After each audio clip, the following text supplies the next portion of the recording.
Stay Tuned Sports welcomes you to the following presentation of a drunken degenerate watching the National Football League.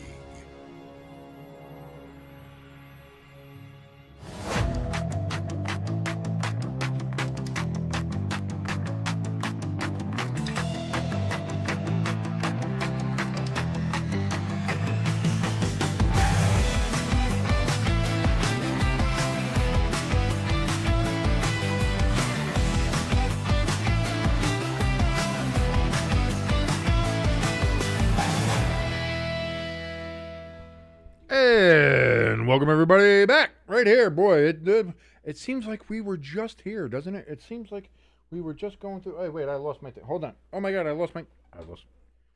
I needed something, and I lost it, and now I need it again, and it's not here. I need the thing. Give me the thing. Ah. Okay, we're good. We're back. Yeah, no, we were just here.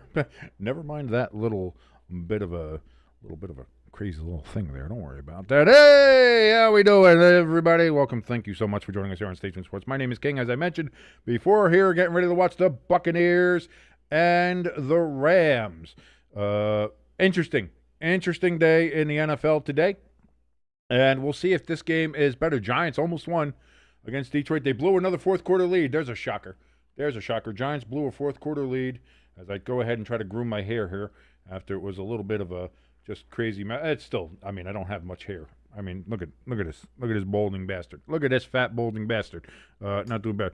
But we had some crazy games. The Cowboys come all the way back from down 21-0 and defeat the Philadelphia Eagles 24-21 on a game-winning kick by Brandon Aubrey. After the Eagles tried to do it several times, they had a fumble, and the Cowboys had to punt it away. They weren't able to go ahead and capitalize on that. And then what did the Eagles do? They immediately fumbled on the punt return, and the Cowboys were able to go ahead. And, again, they tried to get in on that one and were unable to score. They had first and goal from the 7 and were unable to score. And it just –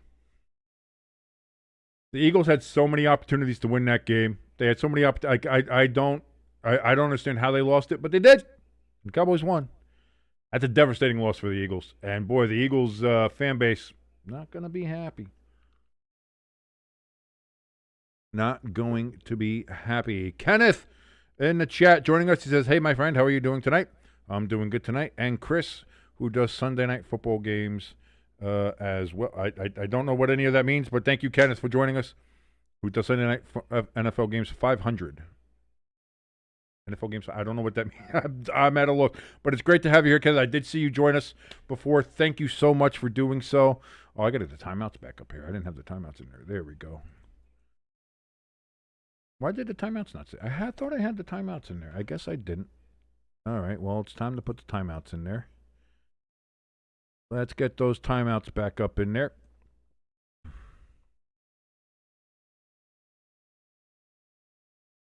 There we go. Timeouts are in there, set, ready to go.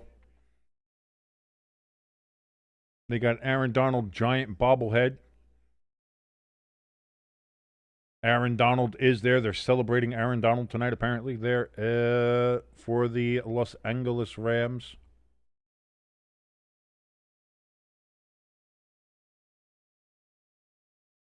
Harrison Mevis, the thicker kicker, number 92.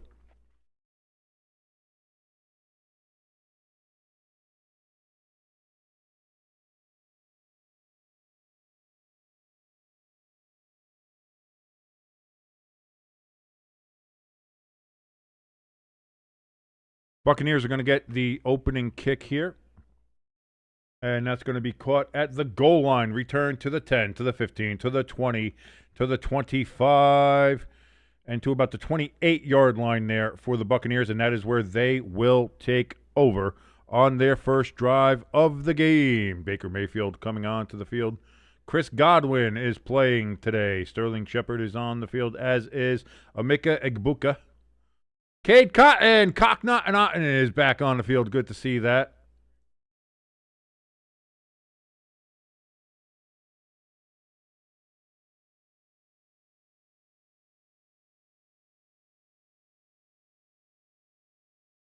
First and 10. It's going to be a handoff here. Rashad White's going to get it up. Yeah, it's going to be a gain of about 6 yards, I would say.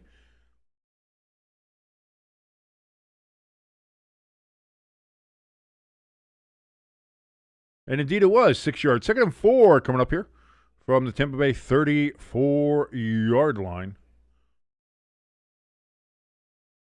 Again, thank you so much for joining us here on Stay Tuned Sports for Sunday Night Football. Tampa Bay Buccaneers and the Rams. Buccaneers facing a 2nd and 4 from the 34. Baker, quick throw out of the backfield. That's going to be Egbuka. He's going to be short of the first down. Boy, I am burping up some Taco Bell burrito right now. Not going to lie to you. It's a little bit burpy.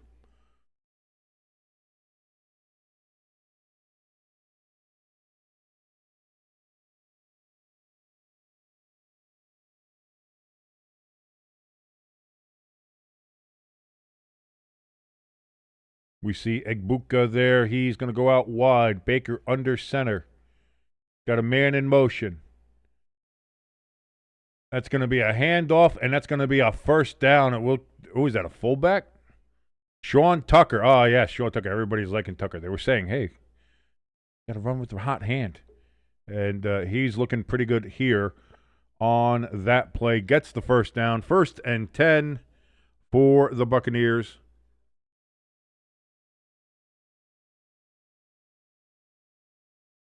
They get it up to the 40-yard line. 1st and 10.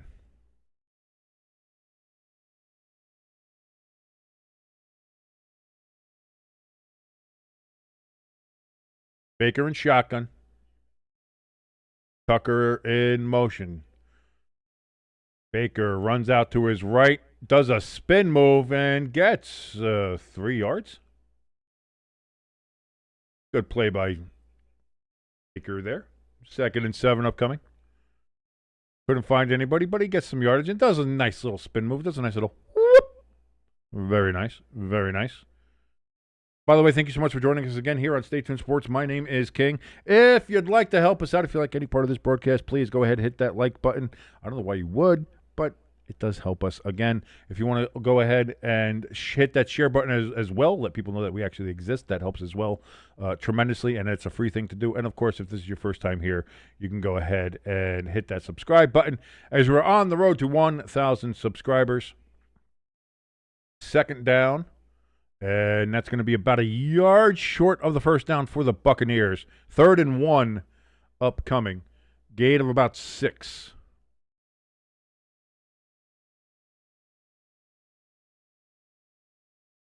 They have to get just past the 50 for a first down. They hand it off to Tucker, and he does just that. Gets it down to the 44-yard line of the Rams. 1st down, Buccaneers. If you want to help us out in a little bit more direct fashion, other than just the like, the share, and the subscribe, which again are all free, but a more direct fashion, you can help us. We have a link for our donation station and our merch store in the top of the chat and in the description below this video. Donate whatever you'd like. We appreciate any and all donations. Thank you very much. Right now, if you want to get your name in the ticker, you have to donate more than $110 because right now that belongs to Pecan. Pecan has donated big pass from Baker. Knocked away by the Rams. That was going to be Egbuka was the intended receiver. Knocked away by Kobe Durant. Incomplete. 2nd and 10. Buccaneers were looking for a big play there. Again, if you want to help us out there directly, you can go to our donation station, donate any amount that you'd like. And again, if you want to get your name in the ticker, it has to be more than $110 to supplant Pecan. But if you want to do that, you can do that for us. If you want to go and check out our Stay Tuned Sports merch store, those links are in the top of the chat and in the description below as well. 2nd and 10. Hand off to Rashad White, and that's going to be good for only about 2 yards. 2nd and 8 upcoming. By the way, if you go to the Stay Tuned Sports merch store, you can get your Fuck the Ref hoodies and T-shirts, both available right now over at the Stay Tuned Sports merch store. Comes pre-pixelated, so you won't offend anybody in your church group or your HOA or even in your PTO. Doesn't matter. but they will get the message, as every NFL fan can agree with this. Fuck the refs. Hoodies and T-shirts, both available. bit.ly/stay tuned merch. And, of course, the link is in the top of the chat and in the description below. 10:26 remaining here in the first quarter. 3rd and 9 for the Buccaneers. Baker's going to roll out to his right. Looks, throws. Oh, he thought he had a man, and he did not. It was looking for Godwin. It's going to be incomplete. 4th and 9 from the Rams' 43-yard line.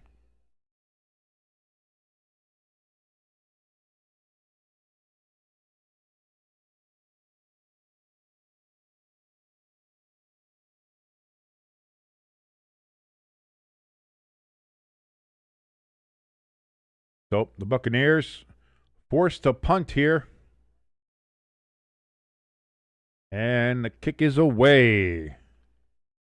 Rams fair catch, and that's going to be caught at the 19.5-yard line. A really short punt.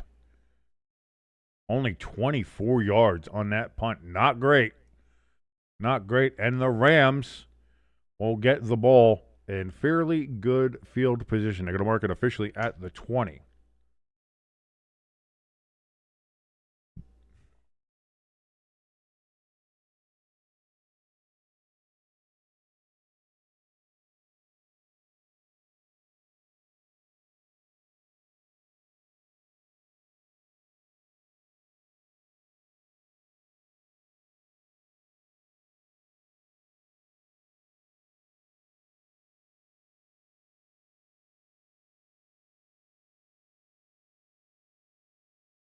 Cowboys and Chiefs on thing. That was the Thanksgiving game. Cowboys and Chiefs. That is a big game. That's a big game.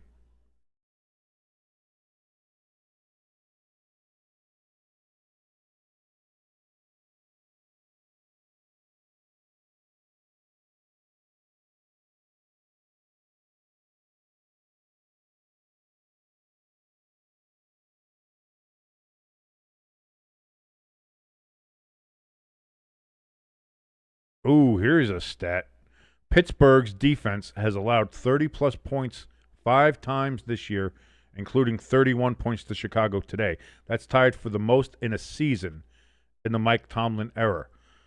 Allowing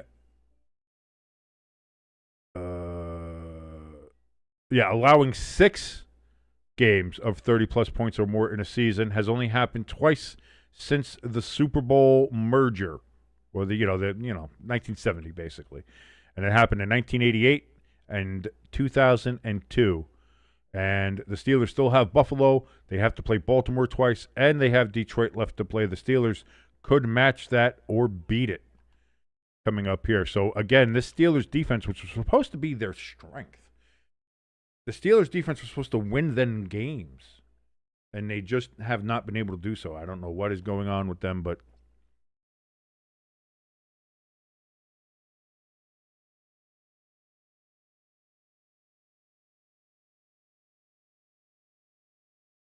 Oh, that's retarded. It's Chris Collinsworth's 500th game, I see.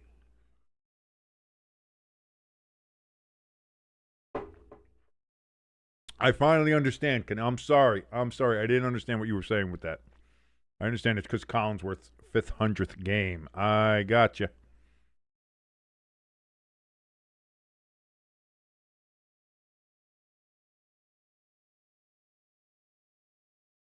First and 10. It's going to be a handoff here from Stafford. It's going to be no gain for Williams on first down.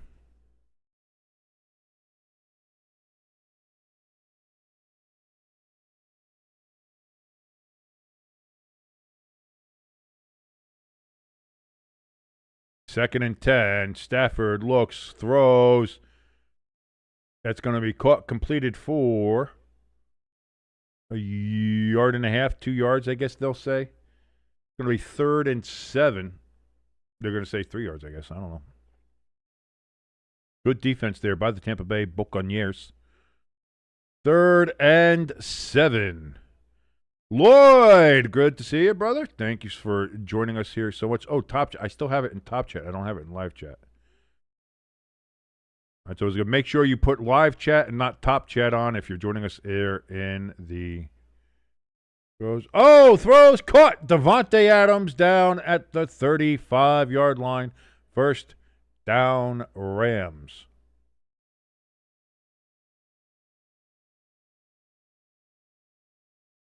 How are we doing, Lloyd? Your Lions with a miraculous comeback win over the New York Giants today. A lot of people have that this year, though, so I guess it's not that miraculous when you think about it. At some point, the common denominator's got to be, can we just fire Shane Bowen? Matthew Stafford, play action, looks, throws. Not bad play action, but it's still going to work good for 8 yards.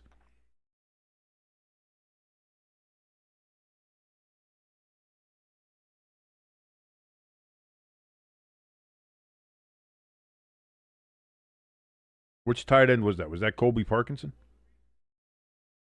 I think so. Lloyd says, I respect the Giants. Oh, thank you very much. There's nothing to respect about a 2-10 team. I thank you for your kind but misguided words there, Lloyd. Thank you. Yeah. Again, the Giants are one of those teams that, boy, like, we're a decent defensive coordinator away from being, like, we could be 5-5, 5-6, 6-5 even. Oh, Nakua, he gets that down to the 30, down to the 26. And that's going to be a first down for the Rams. Big gain as they are now deep into Tampa Bay territory.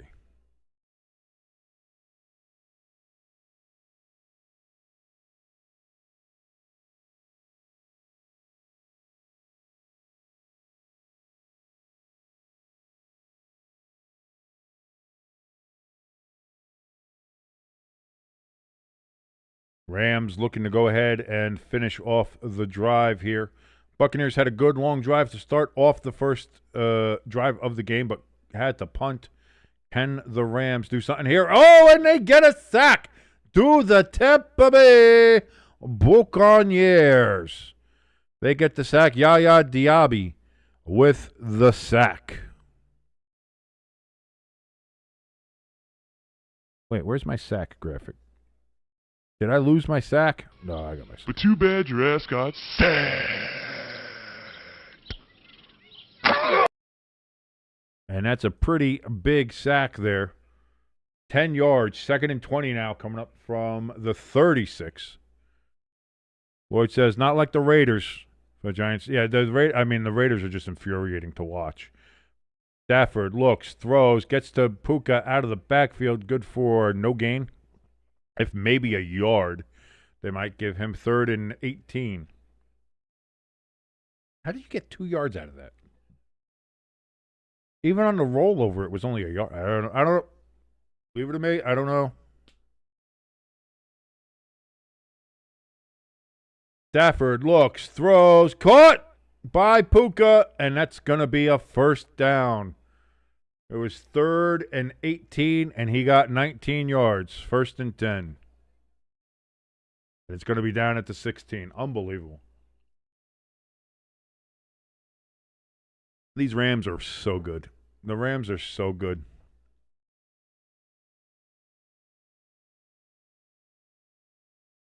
Taps the toe.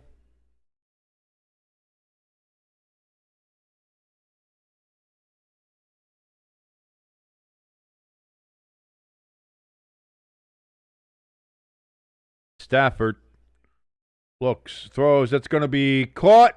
I think he's out before then. I think he's out. They're going to say he's out at the 1, and that's going to be 1st and goal for the Rams.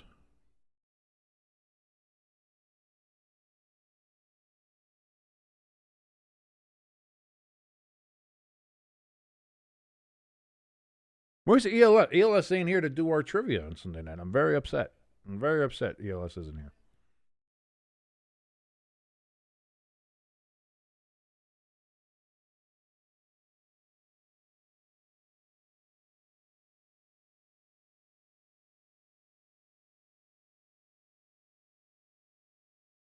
Rams are going to take a timeout here.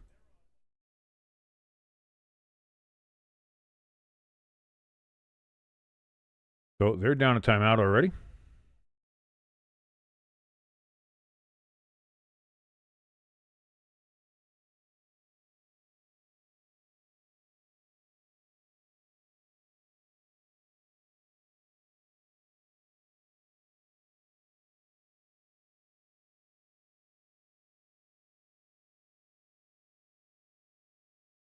Lloyd says, I think he's with family. Thanksgiving's come up. That may be true. That may be true. I figured he would have said something though, because he's usually all about that. So that's all. That's all. Kenneth in the chat says, just joined your Discord. Thank you so much, Kenneth. Thank you for that.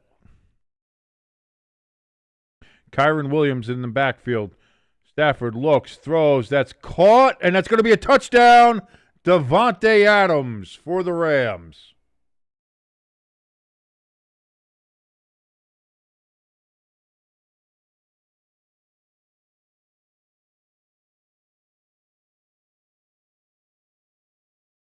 Ten plays, 80 yards, touchdown, Rams. And they are an extra point away from making this a 7-0 game.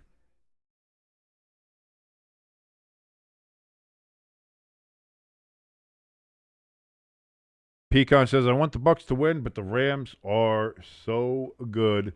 And that's what I mean. I like the Bucs. I root for Baker. I really do pull for them. And again, this feels like this is going to be just a third straight loss, which you hate to see for the Buccaneers. But right now, I think it's hard to have the Rams anything else other than being the best team in the NFL right now. And I did in my last top 12, I had the Patriots still at number 1. I have a feeling that's going to change, especially if the Rams win this game. That's probably going to change.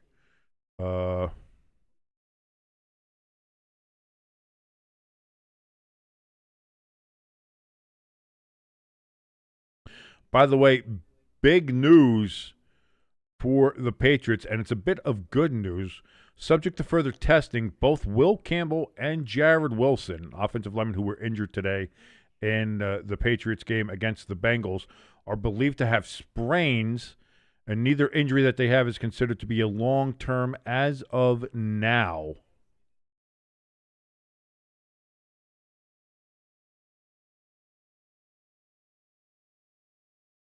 So, and what was thought to be massively bad can turn out to be pretty decent for the Patriots if everything comes back as positively as they hope.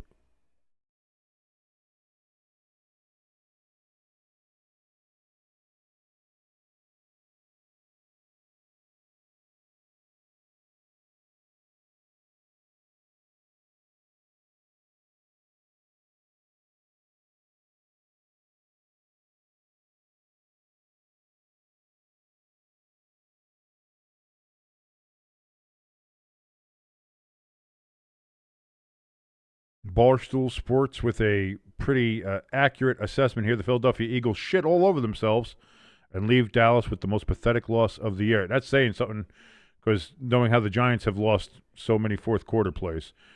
I don't know. This comes from Barstool Sports.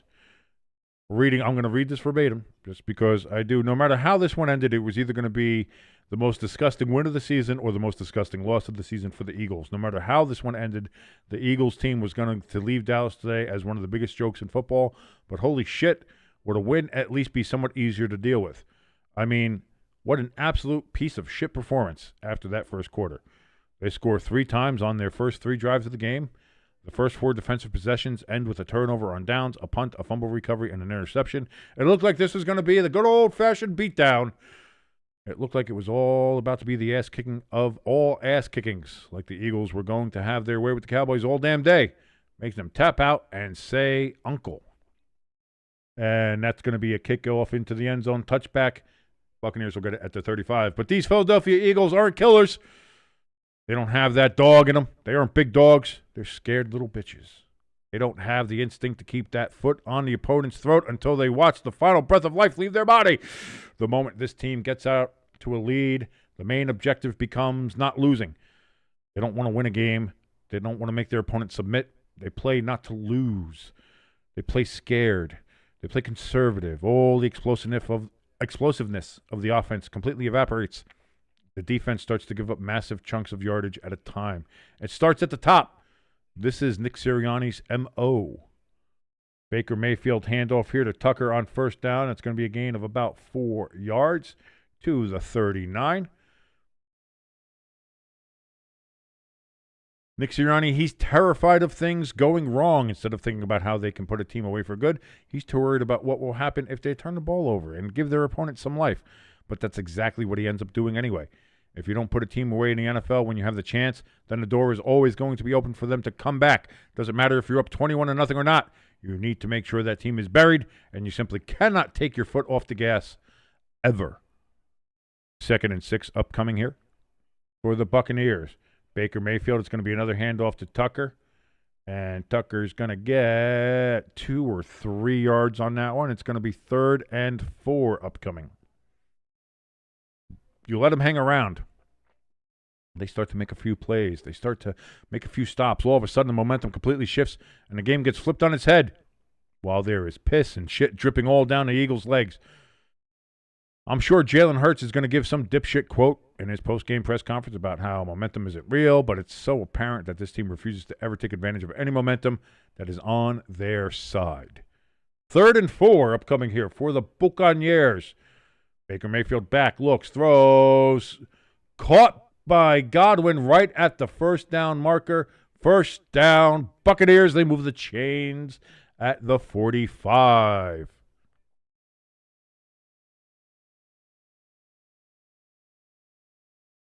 The Eagles, they go into autopilot. Everything goes off the rails, and they have to pray the clock runs out before they completely blow a game away. That is not what happened today. Penalties, turnovers, miscommunications, loser coaching, loser football. 1st and 10. Clock knocking on and in motion. Thrown by Baker to Igbuka, but the Rams were right in the backfield. Durant was right there. That's going to be a loss of 2 yards for the Buccaneers. They're going to say 3 yards, 2nd and 13. Oh, no. What a despicable night for the Philadelphia Eagles. They deserved every bit of that loss. And what a loss that was weeks in the making. And it was only a matter of time before their refusal to play a full game of football would bite them in the dick like it just did. That again from Barstool Sports and their take on what happened with the Philadelphia Eagles. Tomorrow's game is the Panthers and 49ers. Cock knot and boy fumbles and the ball's taken away by the Rams. And that's going to be run to the 20, to the 15, to the 10, 5. Touchdown, Rams. Cade Otton bobbled the ball, thought he had it back, did not. It was stolen away by Durant and then ran all the way back for a touchdown. How that's got to go as a fumble. That can't be as an interception for Baker. That can't be an interception on Baker.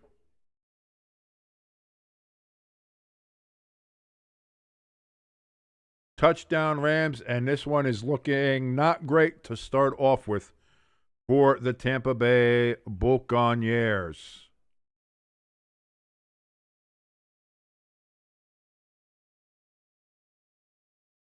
Oh, they might call him down. Hold on.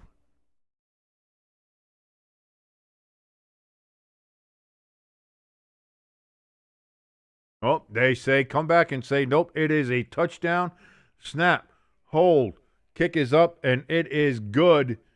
And the Rams, with 1:42 remaining in the first quarter, have a 14-0 lead over the Tampa Bay Buccaneers.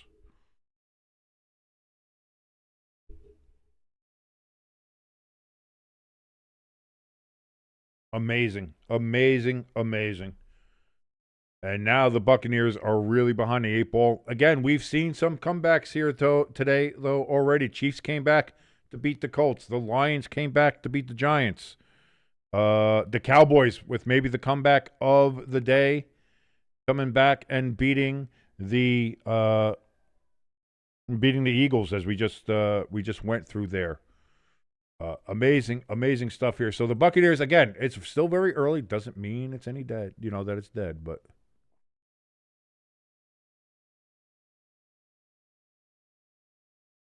Is that what it says? No, it does not say that. It does not say that. Don't you dare say it. It does not say that.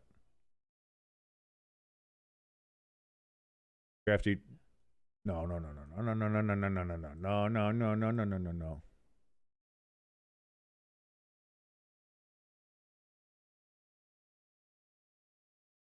Oh my God, it does say that. Oh my God. No wonder nobody's coming in here to watch it. Oh. Jesus Christ. I had done everything. You know what? I was trying to rush and move things so bad. Here we go. Why is that? I have the hashtags in the description right. I have the fact that they're playing the Rams in the description right, just not on the title. Crafty says your stream is as drunk as the cow. I'm getting there. A little vodka and cherry 7-Up. That'll do it for you. Unbelievable. Way to go, me. Professional channel here, folks. We're super professional channel. We're good at what we do.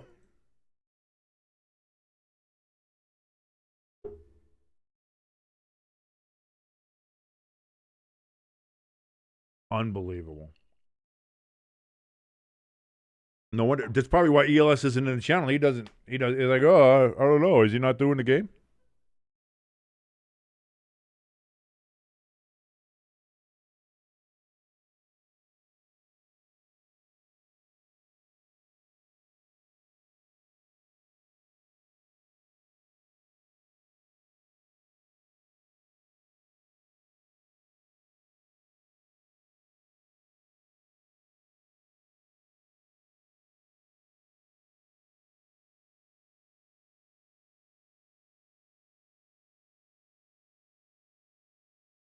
Buccaneers get the ball. Looks like it's going to be another touchback. Again, there's questions about whether or not that should have been if he was down by contact, did he have possession?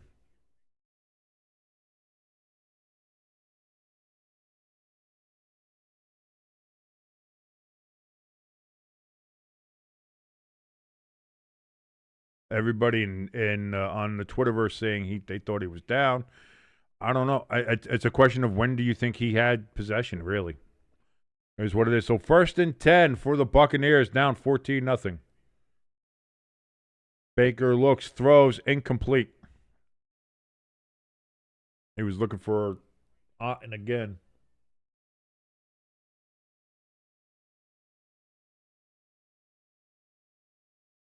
This game is going to start looking like it's, if it's not careful, this game can get real out of control very quickly.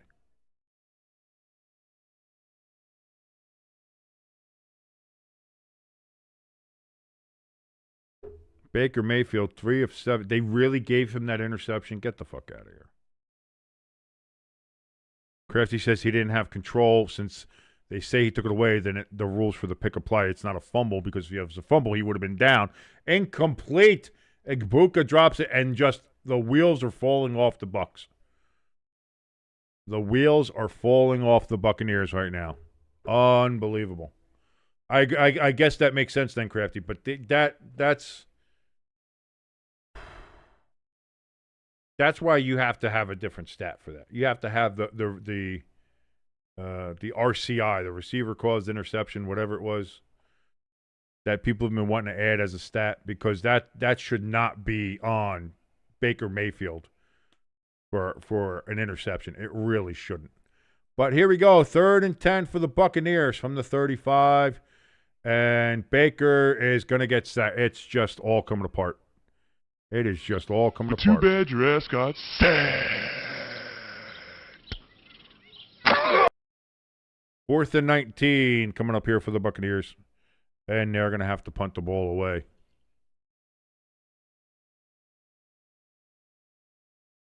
Again, we've seen some comebacks today already. So it's not anything to say, but it is what it is.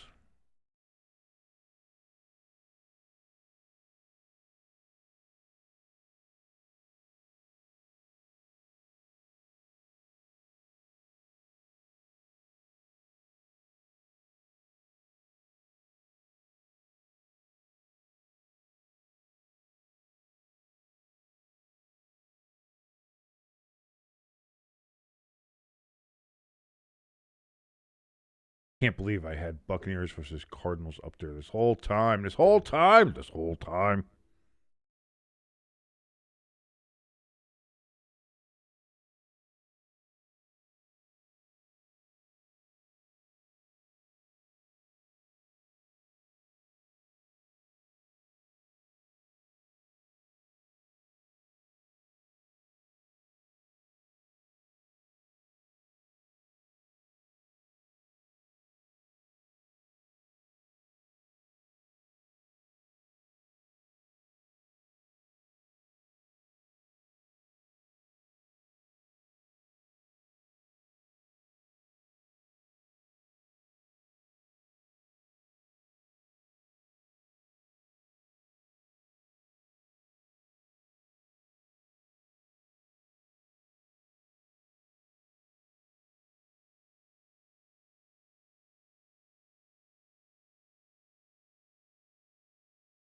Sorry for the quietness. Sorry.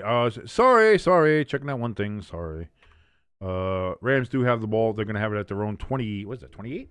28-yard line. First and 10. 48 seconds remaining here in the first quarter. When they come back from commercials here. Speaking of commercials, hey, if you'd like to, and it's completely up to you. Hit that like button. Hit that share button. Let people know that we exist over here. And, of course, if you'd like to hit that subscribe button as we're on the road to 1,000 people. Thank you so very much.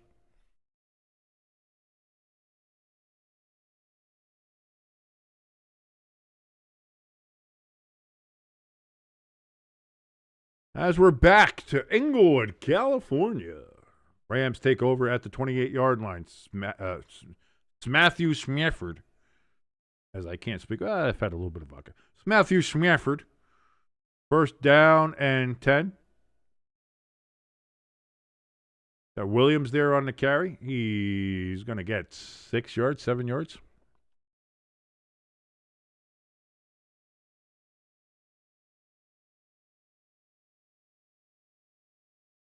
Oh, was that Corum? Oh, it was Corum. Never mind.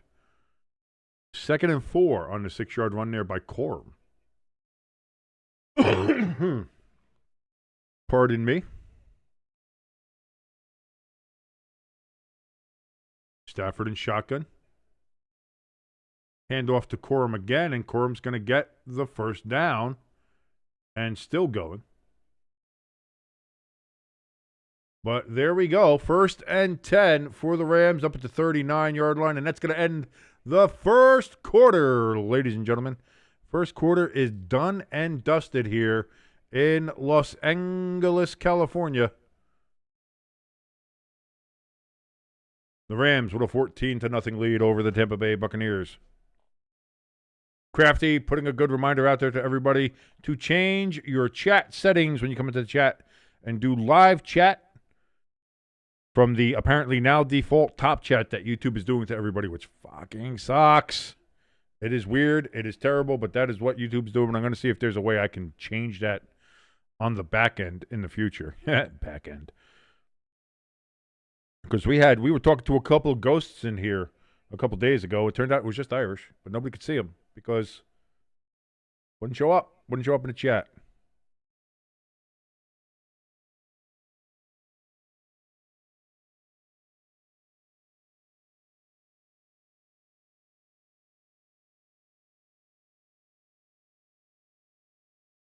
Rising Rhino in the chat.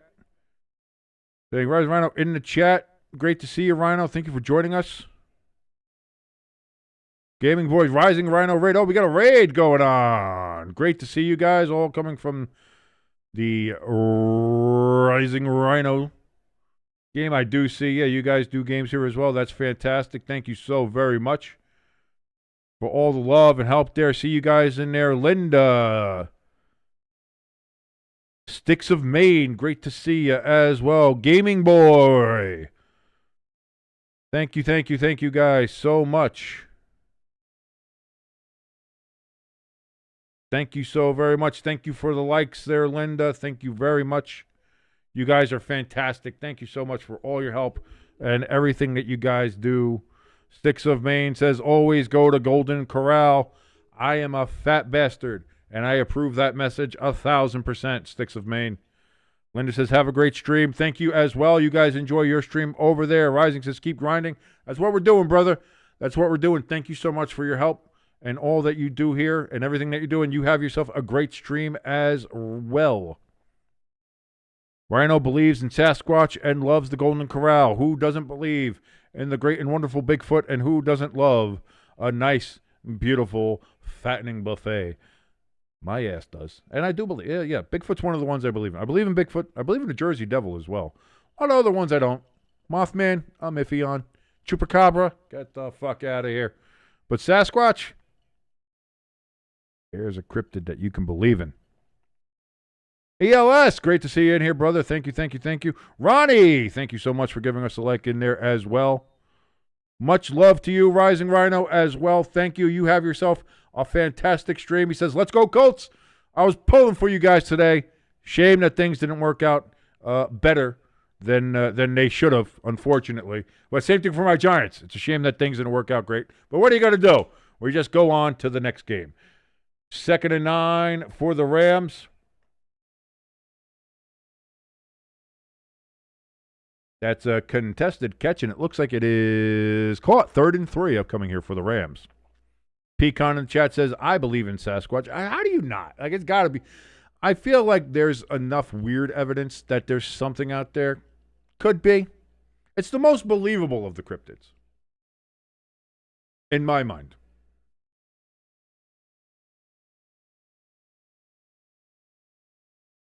Third and 3. Stafford back in shotgun, takes the snap, surveys, got time to throw. He completes it. If you're going to give him time to throw it, he is going to complete it, and he does there. First down, Rams. Kanata Mumpfield with the reception for the Rams there. James Boone in the chat says, come on, everyone who came over, make sure you like and subscribe. Thank you guys so much for all your help, all your support. Thank you to Rising Rhino and all the rhinos, the rhinoettes. I don't know what to call you guys. But I do thank you guys for the raid. I do thank you guys for all the support, the likes, any subs, anything like that. You guys are fantastic. Thank you for the likes, shares, and subscriptions. And I certainly will go over and share that as well. Thank you. And, of course, there we are, giving the subscriptions there to our good friend Rhino. I see him in his Colts hat over there. I see ya, brother. Very cool. Thank you. You get yourself a thumbs up on there. Thank you.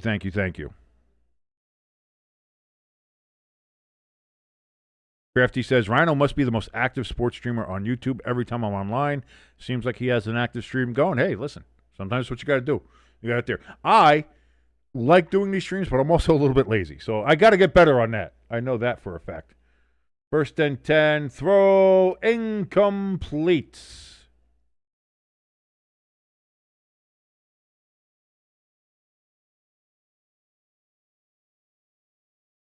Davis Allen, the intended receiver there, the tight end for the Rams. James Boone in the chat says, Rising Rhinos does football mostly.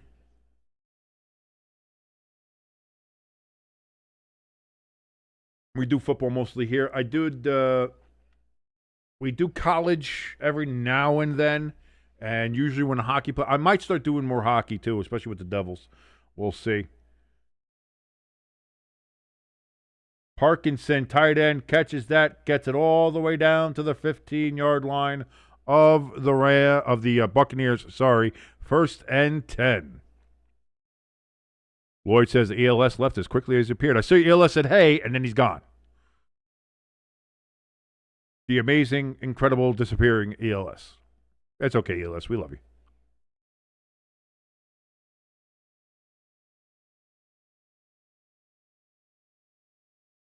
Crafty says, love that he's wearing the Rams jersey, but still has the. Yeah, listen, you can root for other teams. That's fine, but you got to have the one love. You got to have the true love on there. 1,000%. Win or lose, you got to have the love. Corum gets the handoff, and that's going to be a first down and goal from the 5 for the Rams. Boy, it's just looking like this is just looking like just looking like it's just looking like a game here. Crafty asking, is a touchdown here the dagger already? I'd be willing to say so, but I'm also willing to not, simply because we've seen, like I said, we saw the Chiefs come back against the Colts, we saw the Lions come back against the Giants, and of course, we saw the Cowboys come back from 21-0 against the Eagles. So this is definitely not a case of, can't do it. Oh, Puka Nacua was the intended receiver. Incomplete.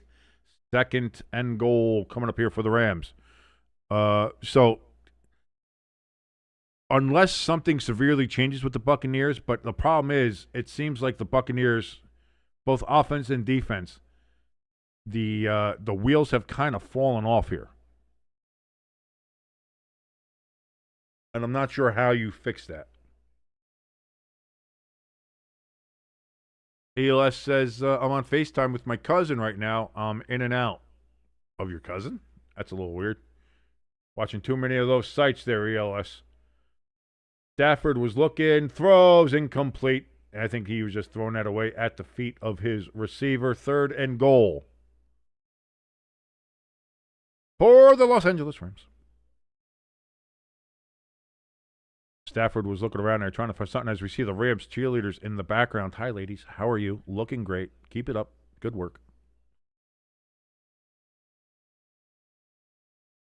Crafty says a win tonight with the Eagles having lost to the Cowboys there after being up 21-0. Unbelievable. Would leave the Rams alone atop the NFC. That'll be interesting. That's a big game coming up on Saturday. I can't wait to watch that one. Throw caught. Parkinson, touchdown, Rams. And the Rams are an extra point away from going up 21-0. Where have we seen that before?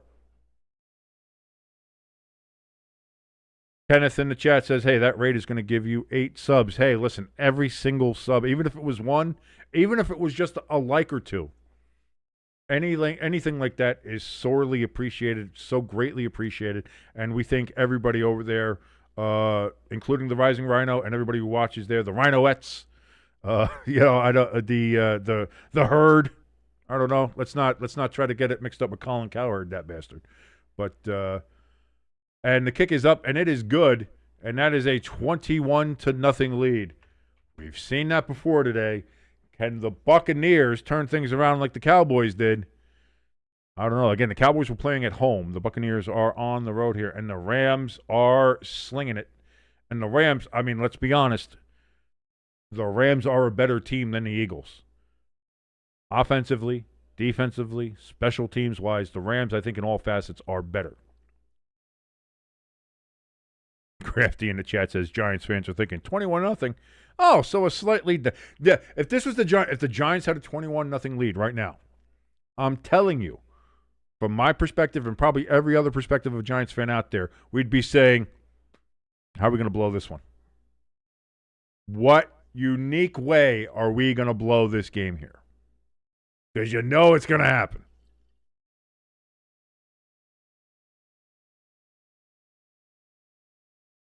You feel it. You feel it in your bones. Kenneth in the chat says tomorrow night you might have another raid in the chat and stream. Kenneth, I mean, if you're doing this is great. Again, I can't thank you enough for that. We're doing that is something that is definitely you don't have to do, and the fact that you are doing that is incredibly cool, and I do appreciate that. Thank you very much for all that you're doing. Thank you. Again, like I said, that's not anything that you have to do, or that I would say that I even want you to do. But the fact that you are doing that and having that, thank you very much. Lloyd says, are they going to blow it like Monica Lewinsky? Well, hey, listen. We can all say what we want to say about that, but, she's gotten to the highest office in the land. What are you going to say?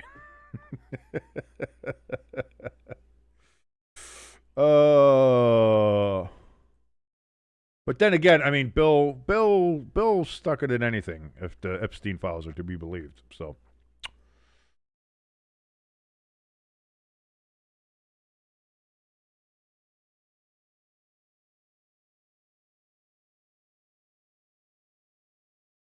By the way, I don't know how long ago this was. Because he already missed a few things. But Stafford started this game going 12 for 12.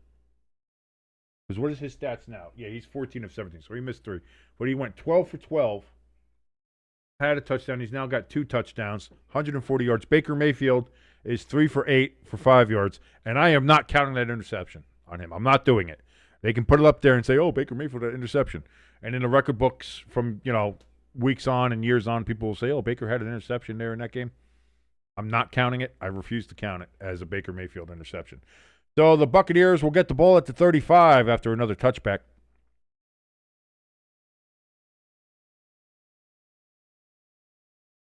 Pecan in the chat saying, so you're saying there's a chance. There is, brother. There is.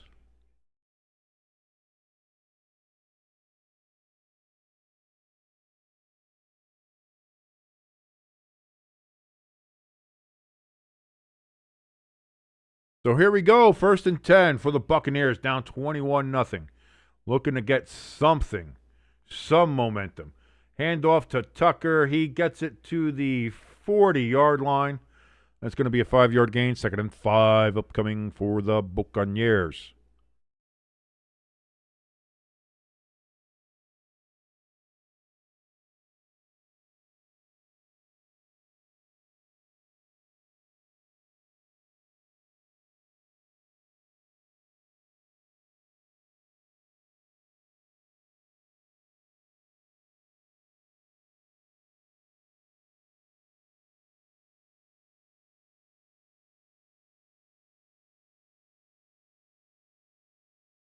Play action for Baker. Oh, boy, nobody was fooled on that play action.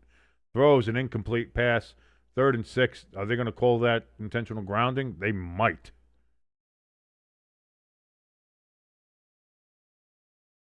And they do. First flag of the game is, can you believe, 10 minutes in the second quarter.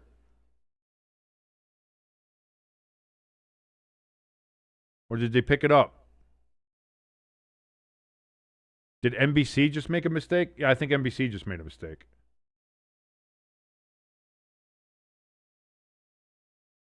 No penalty. There was no flag thrown. NBC just put up a wrong graphic. That is no flag.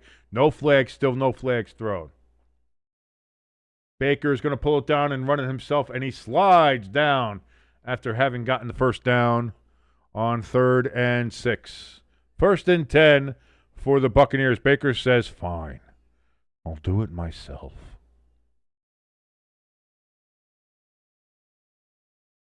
They're going to mark him down at the 48-yard line.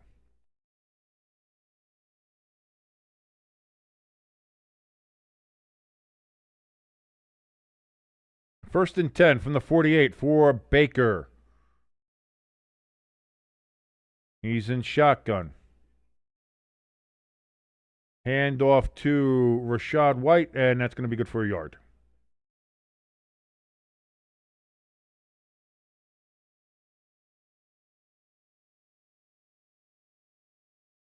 Baltimore sitting atop the AFC North, by the way. Crafty says that Rams D is savage tonight. I'll tell you what, that Rams D, as good. Like I said, I think the Rams overall, even if the Eagles had won today, the Rams are, I think, right now, pound for pound in every aspect, offense, defense, special teams. I think they are the best team, best put-together team in all of football. And right now we're seeing it here in this game. Baker throws on 2nd and 9. Otten gets that reception, does not allow a Ram to rip it out of his hands again. Going to be 3rd and 6 from the Rams' 48-yard line.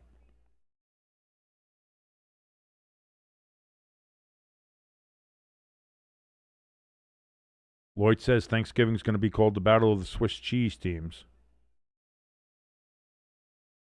What, between the Ravens and the Bengals? Maybe. 3rd and 6. Play clock at 3, at 2, at 1. The Buccaneers get it off. Baker is looking. He avoids the pressure, and he gets the first down running through tackles. First down, Buccaneers again. Baker says, I'll do it myself. And he does. Lloyd says same with the Packers, same with the Lions. Again, you're going to have what? Packers versus Lions for the early game, the 12:30 game. Then you got Cowboys Chiefs in the 4 o'clock window, and then you have the Ravens and Bengals in the late window. If I'm the Bengals, I sit Burrow for the rest of the year. Tucker gets 9 yards on first down and 10. He's going to get that down to the 32-yard line.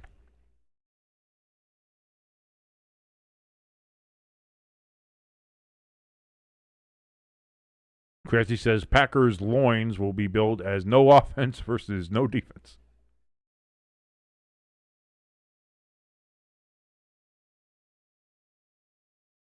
Boy, could you imagine if Jordan Love was a good quarterback? The Packers would be really unstoppable.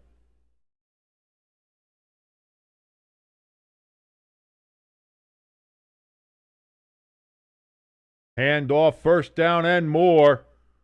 White's going to get it down to the 20-yard line, 1st and 10. Buccaneers got a good sustained drive here. Baker converting a couple of third downs all by himself. And now the Buccaneers are getting a little bit of momentum, a little bit of movement here. That's what I mean. We've seen 21-0 before today. Will the Buccaneers write a similar story? Or will the Rams flip the script and say, nay, nay, not today. 5:51 remaining. Baker tosses it here, a bit of a jet sweep. And Johnson, I think, had room to move, and he went to go make a move. It looked like it was an awkward tackle. It looks like he slipped. He had a chance to really break some more yardage. And yeah, Tez Johnson really had a it looks like he went to cut and made it was weird. It was just a weird tackle. Lloyd says Jordan Love lacks patience. His offensive line is not that good as it is currently constructed. That could be as well. 2nd and 4. Baker takes the snap. Steps up, throws into the end zone. Caught! Touchdown! Tez Johnson and the Buccaneers are on the board.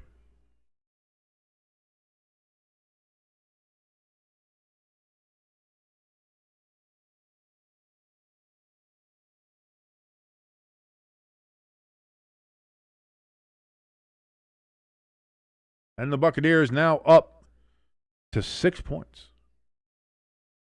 Trying to cut this lead of the Rams down to just 14 points.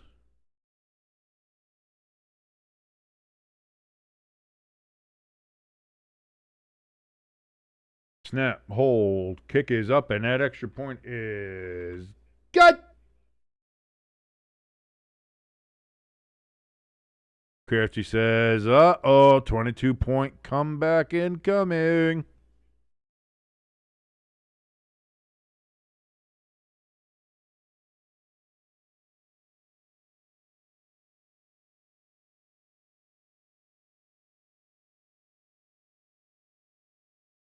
Oh, did my coffee pot turn off? Hold on, I got to go kill my coffee pot.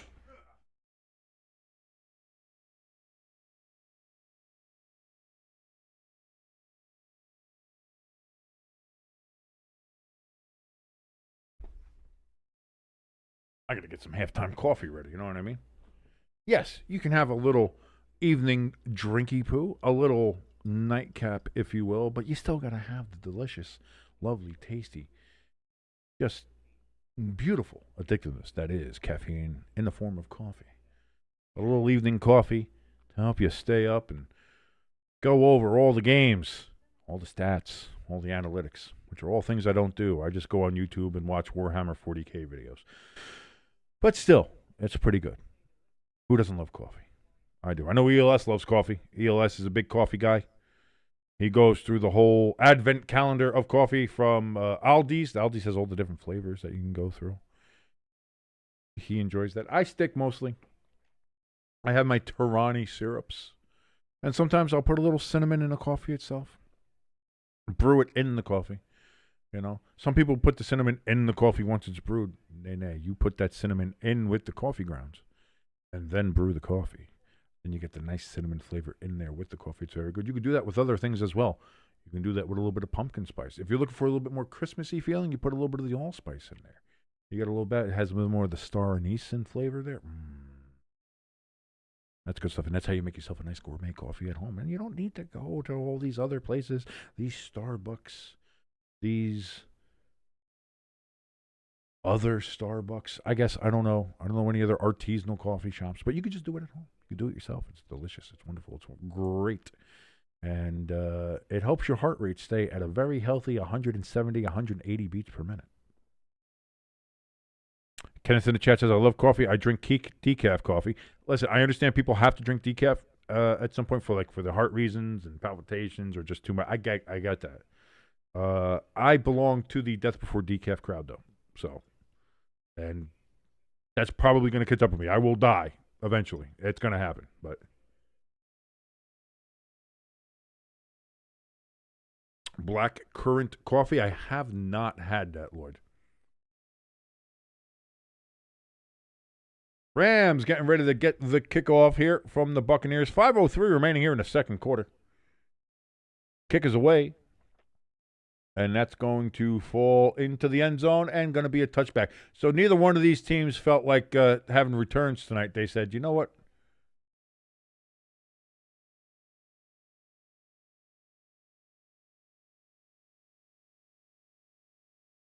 Baker, his left arm seems to be dead. He's got a little bit of dead arm there.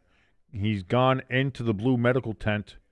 They said they're going to check him for a concussion as well, but it looks like something's wrong with that shoulder.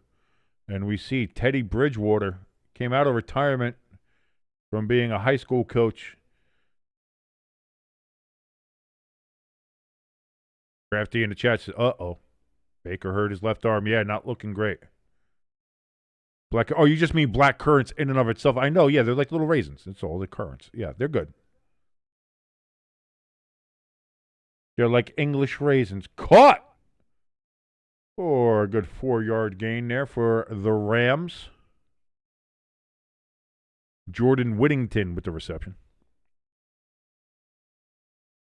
Yes, decaf is not fully decaf. You can't really make anything fully decaf, but it has such a minuscule amount of caffeine, it's negligible. So,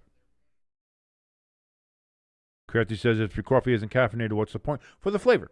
You know, it's one of those things. If you're used to something, like having coffee every morning or something like that's just part of your thing, even just having it as a flavor without having the harmful effect of the caffeine on you. And Puka Nacua gets it to the Buccaneers, 39, first down, Rams. Can't stop this team. You just can't stop this Rams team. So yeah, that's why. It's I get it might be the same thing for people who maybe, still want to have a beer but don't want, the alcohol or trying to skip the alcohol. They go for the non-alcoholic beer. First down, Mayfield for the Rams. And I mean, just Stafford and this team is unbelievable. Unbelievable. Tampa Bay, 24-yard line is where the Rams have it.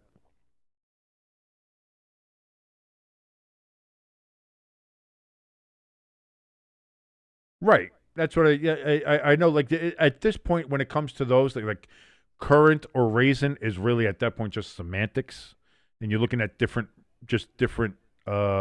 breeds of grapes used as that. Same with currant. Rainbow shot, Devontae Adams, touchdown.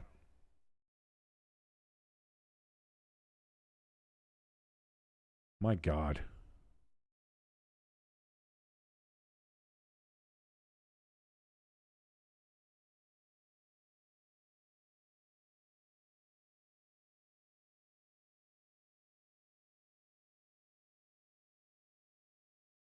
What else is you're just watching great football? I understand. Here's the thing: this game is already a blowout, and we're seeing it. But unlike maybe some of the other games where you'd be upset watching it, like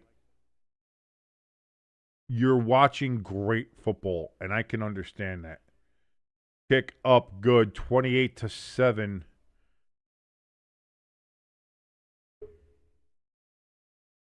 Guys, there is 3:10 remaining in the first half. There's 3 minutes and 10 seconds remaining in the first half. Matthew Stafford, 18 of 21, 205 yards, and 3 touchdowns. He has a game worth of stats in less than a half.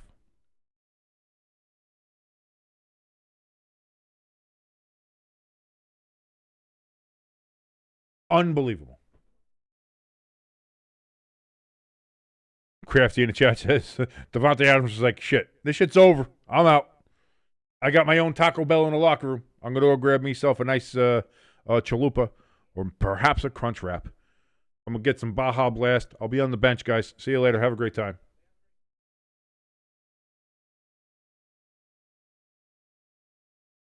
So, again, I like Baker. I was pulling for the Buccaneers, but I also wasn't dumb. And that's why I picked the Rams in this game. And right now, that's looking like the smart pick. And unlike the Eagles, the Rams didn't stop at 21. They are continue to go their own way there. I see. That's the thing, Lloyd. Is I watch a lot of those like YouTube cooking shows and stuff, like Tasting History with Max Miller and Townsend's and all that stuff. So you get a lot of the history of that. You see the back and forth of it, of what using raisins and using currants and how you can use them interchangeably with some recipes or stuff like that if you're looking just to get the general idea of how something was. But yeah, man, I love. I'll say I haven't had I haven't had the black currants, the smaller, the English raisins, if you will. I haven't had those yet. I'd like to.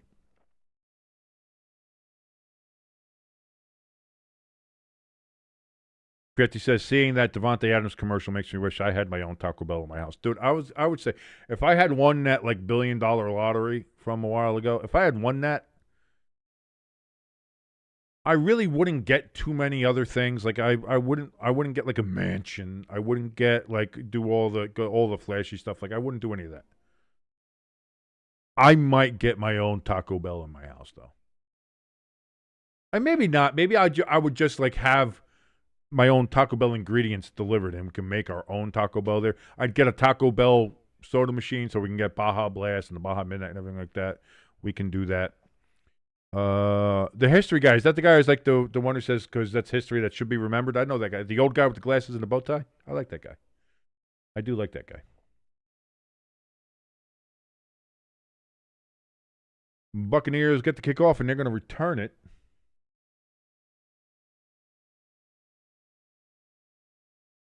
Baker's back out on the field. He is moving his left arm. He's grabbing his nuts in the huddle. Good job, Baker. 1st and 10 from the 20 for the Buccaneers.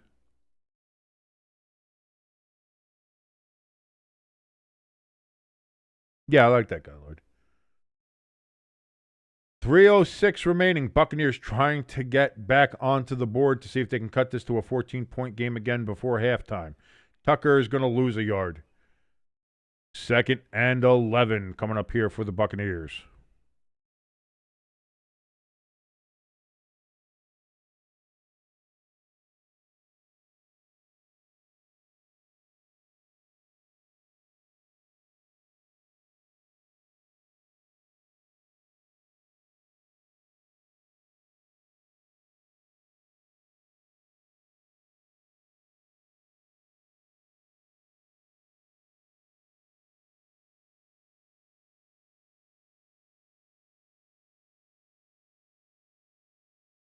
Baker Mayfield running out of time, looks, throws. He gets the Tucker out of the backfield. He's going to get 4 yards on that particular carry.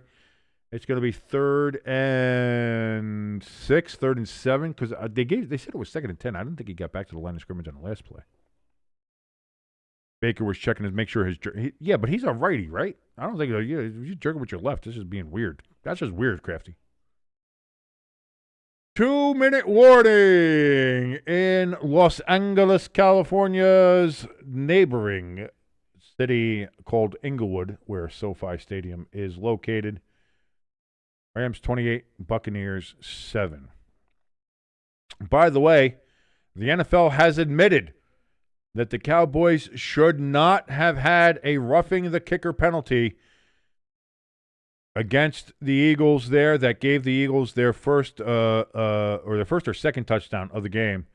But they blamed Fox for not providing a clear replay until far too late. So the NFL blaming television instead of themselves. But where's Jimbo? Jimbo said, he tried murdering the punter. We tried telling him that it shouldn't have been. But the NFL, here we go. This is from Pro Football Talk and the communist Mike Florio. The NFL admitted a mistake on a roughing the kicker call on Ryan Flournoy, but they blamed the error on Fox for not providing a timely replay that showed the Cowboys special teamer, tipping Brandon Mann's punt. Ryan Flournoy was penalized 15 yards for hitting the Philadelphia punter's plant leg, but he got a piece of the ball, which still traveled over 40 yards, and that should have negated the penalty. When there is a flag thrown on a roughing the punter, we clear the play to make sure that the ball wasn't tipped. Mark Butterworth, a bottle of syrup and also the NFL's vice president of instant replay, told Todd Archer of ESPN in a poll report, we can use replay assist to pick up the flag when we have clear and obvious video evidence that the player that committed the foul touched the ball prior to making contact with the punter. Also, more importantly, the defense can always challenge that the ball was tipped prior to contact. Now, what happened was, I think a play or two later, TV showed an enhanced shot, which they can do. We don't have access to the enhanced shot until they show it. By then, it was too late. If we would have had that shot previously, we would have been able to assist prior to the ball being snapped. Cowboys coach Brian Schottenheimer said the team didn't see a clear shot of Flournoy's touch of the punt either until later on, though Flournoy insisted he had tipped it. Eagles ended up driving for a touchdown and going for a 14-0 lead on that drive. For us to replay assist, we would need clear and obvious video evidence, which we didn't have until, again, the broadcast partner sent an enhanced view. I think it was a play or two later, said Butterworth. He also said, give me pancakes, give me waffles. Their enhanced shot showed that the ball was tipped prior to the contact of the punter by the fouling player. So again, the NFL blaming Fox. We all blame the NFL.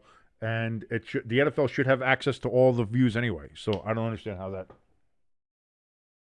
Fox is claiming that the play needed to be challenged to be overturned. No, not with replay assist. It doesn't need to be challenged. Baker on 3rd and 6. That's going to be thrown to Godwin, but he's going to be short by about 2 yards of the first down. It's going to be 4th and 2 at the Tampa Bay 28, and the Buccaneers, they're going to have to, why is my nose so itchy? Oh, God. I don't do drugs, I swear.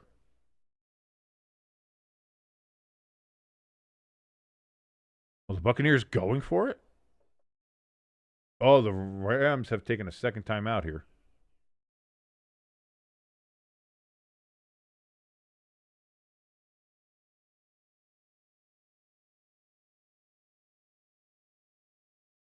That's what I was wondering, Crafty. Are we already at the point where you're in 4-down territory deep in your own territory? Because if you're the Buccaneers and you don't make this, boy, the Rams make this 35-7, I'll turn the stream off now. I don't give a shit. I know I'm always about all 4 quarters, but I've had enough today. I'm very tired. I'm a cranky boy.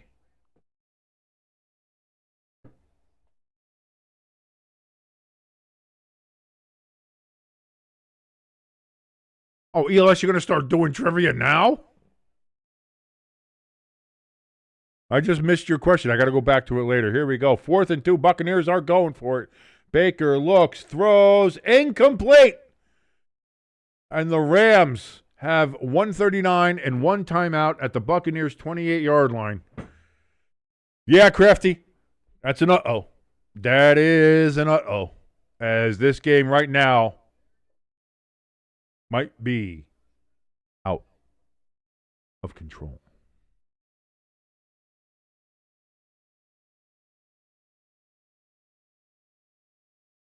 That's going to be the last alcoholic beverage I have. I'm going to switch to coffee because I got to try to stay awake for this game. Thank you, Lloyd. I'll check that out later. I'll check that out after the game.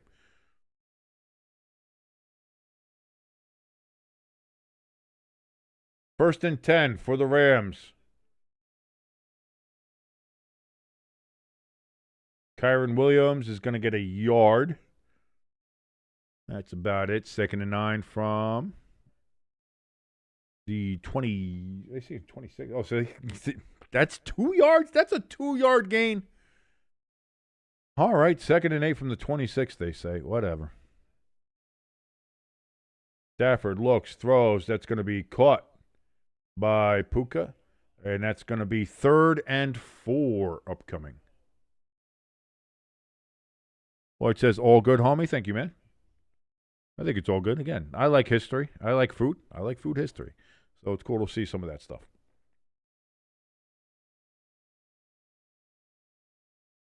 Third and 3 for the Rams. I see you know your judo well. What is the crime? Watching a game? A succulent football game? Stafford looks, throws. He was looking for Devontae. Hits the back of the defending Buccaneers defender. Defending of the defense. McCollum was the defending player for the defense on that defending play. Incomplete. Hi, cheerleaders. Looking good. Thicker kicker, Mevis. Mevis. I'm going to call him Mevis because it sounds like Beavis. Look at me, buddy. I'm a kicker. Yeah. So they don't get the 7, but they can still get the 3 and make it 31-7 over the Buccaneers with 106. Snap, hold, kick, and in fact, that is exactly what they do. 31-7.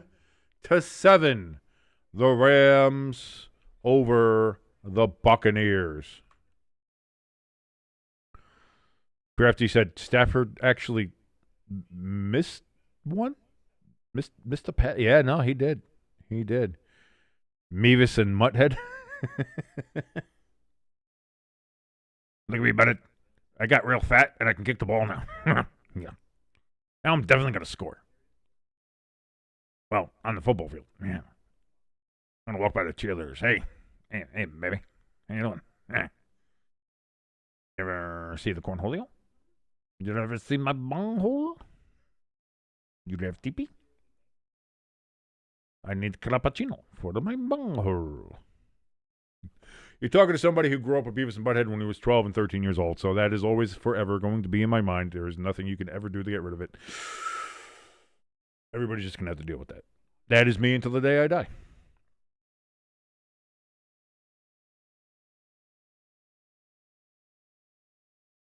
I really wish Jimbo wasn't sleeping. I wish Jimbo was here so that I could tell him about that Eagles punt play that shouldn't have been, and that the NFL admitted that it was wrong. I just know I want to be right because you know they're in on it. And I was like, oh boy, shouldn't have been a penalty, but it was. Oh, sorry. They tried to help the Eagles out so bad, and the Eagles are so bad that even with the NFL helping them out, they failed.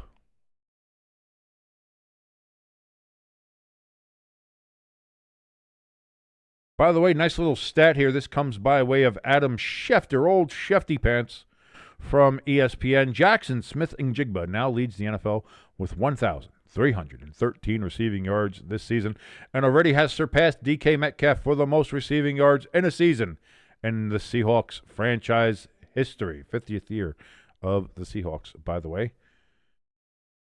Jackson Smith-Njigba is the 5th player ever with at least 1,300 receiving yards in his first 11 games of a season, joining Elroy Hirsch. Crazy legs, huh?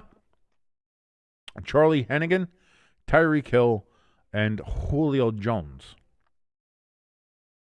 Jackson Smith-Njigba also as the third player in NFL history with at least 75 receiving yards in 11 consecutive games in a season, joining Marvin Harrison and Cooper Kupp.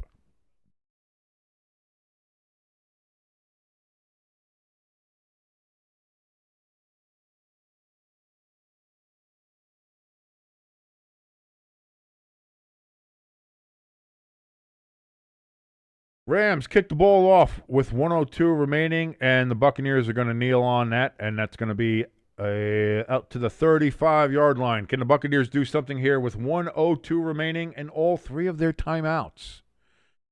Maybe at least get a field goal and make it a 3-touchdown game again.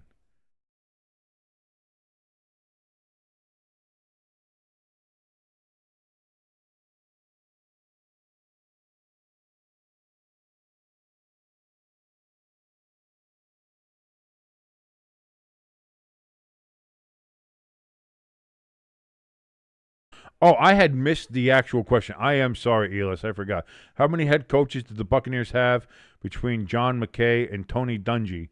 And so that's the time between 1984 and 1996. And the answer was 4. I apologize, ELS. I wasn't even looking.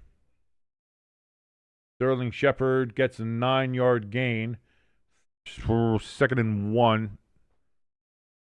Or they're going to say 2nd and 3. How is that a 2nd and... All right, that's a weird spot. Never mind. 2nd and 3. Clock at 38. Baker looks, throws towards the sideline. Incomplete. 3rd and 3.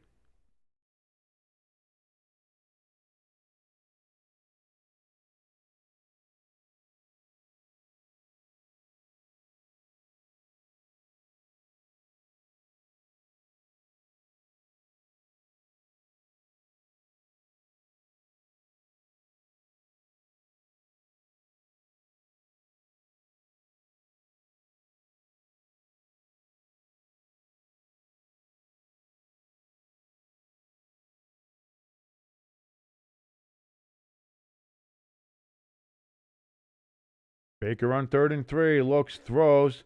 Godwin catches it, at the first down marker. First down, 29 seconds left. The Buccaneers are going to have to take their first timeout. And they do.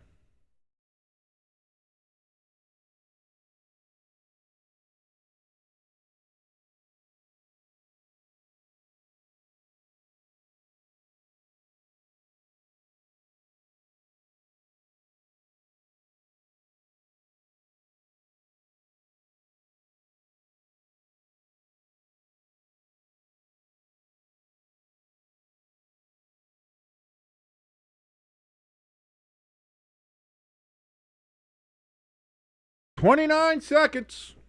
Baker in shotgun takes a snap. Rolls out to his right. Throws to nobody in particular.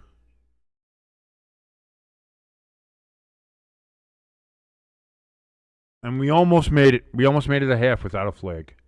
But we do have, not even just not a penalty, but not a flag. We didn't have a flag until right now. Illegal contact on the Rams. The first flag of the game with 29 seconds remaining.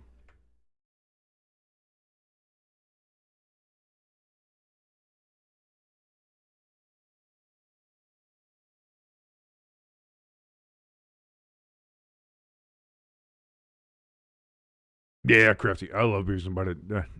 My favorite Beavis and Butthead moment was when a customer came into the fast food place and listed a long order. Butthead stared at them over. Can you buy less stuff? I missed that. I missed those halcyon days of my youth, as we all do. Baker looks, throws, incomplete. On 1st and 10, great defensive play there by Forbes. 2nd and 10, 18 seconds left. Ball on the Rams' 49-yard line. The Buccaneers can theoretically get into field goal range here. Crafty also says, I also like when they watched an episode of American Gladiators and decided they wanted to replicate that. So they just put boxing gloves on the end of baseball bats and wailed away at each other. Kratzy says the refs be like, man, F it, I got to get on TV this time. It's a shame, man. We almost made it. Not only without a penalty, but without a flag. There would have been no flag. Bad snap. Oh, Baker's just got a fall in it all the way back at his own 40-yard line. And it's going to be 3rd and 19. Oh, no. Just the wheels coming off of the Bucs.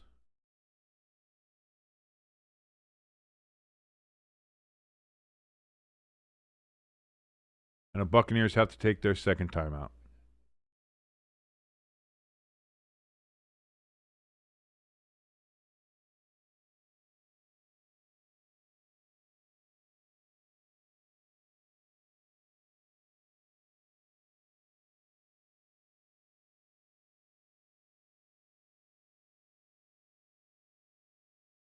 It's hard to find an episode. And here's the thing, too. Beavis and Butthead is one of those rare, very rare shows where they came back and redid it. Like they have the new Beavis and Butthead shows out there now, and they're as good.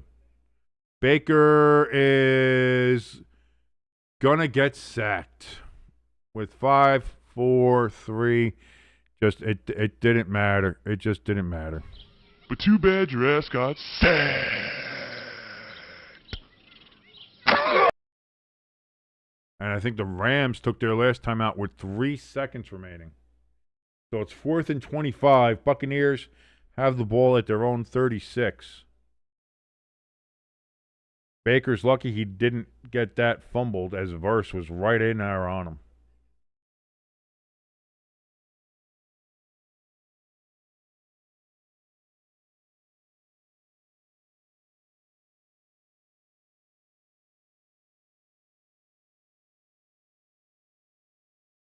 I miss the old, the Warner Brothers Looney Tunes, dude. I miss Bugs and Taz and Speedy Gonzalez and Foghorn, Leghorn, and I miss all the old I do.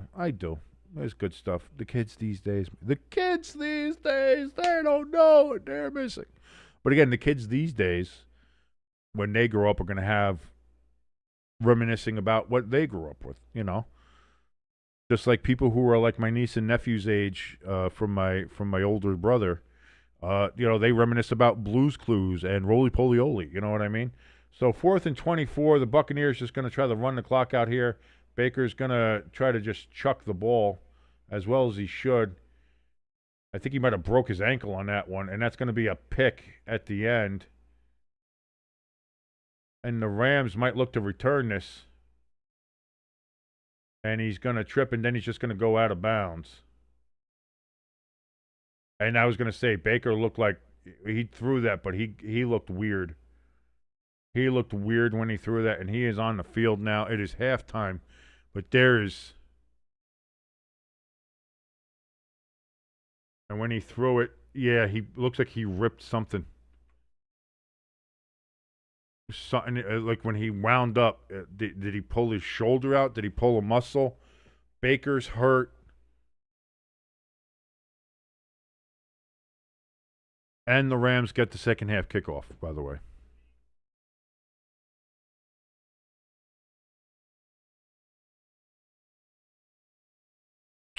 That's what I mean. You have Ed and Eddie, like for Pepper Jack, like she remembers obviously the Powerpuff Girls. And Johnny Bravo. Oh, who didn't love Johnny Bravo? He's sexy mama.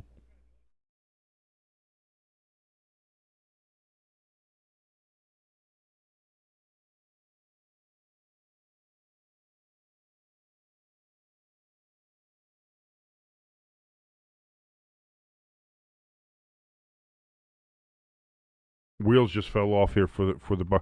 And again, is it the wheels fell off for the Bucs or just the Rams good? I think it's a little column A, column B. Like the Rams are playing so well to the point that just the little mistakes that the Buccaneers are making are now just amplified so much more because the Rams are taking advantage of it and they're exploiting those mistakes, and it's just turning into an avalanche where maybe some teams could escape having a mistake here or a bad play here. The Rams are not allowing that to happen for the Buccaneers. So I mean, that's just what it looks like right now.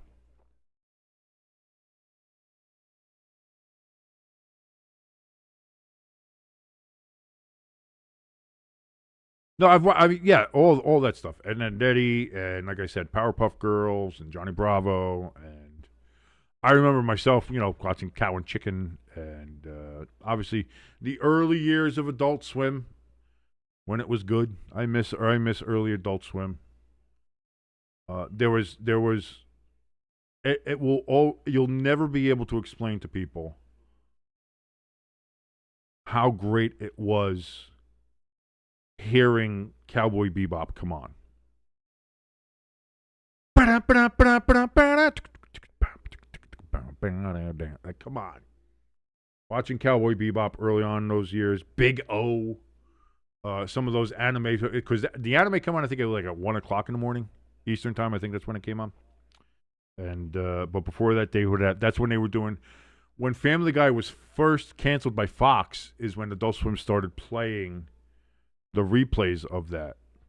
So they started replaying all the Family Guys and things like that. And that actually is what kind of got Family Guy back on the air, because they were getting huge ratings over at Adult Swim for playing Family Guy. And that got Fox to reinstate Family Guy for them after they had canceled it.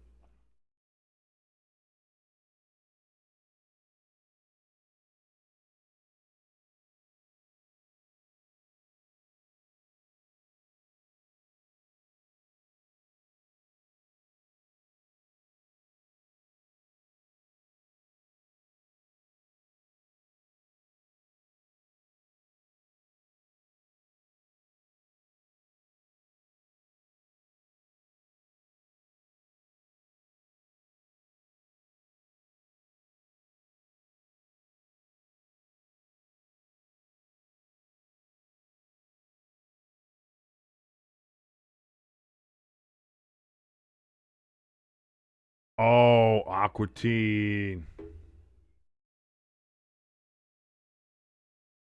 My one friend from college, we used to watch it. We used to quote that to each other all the time. She was a girl. You could be friends with girls.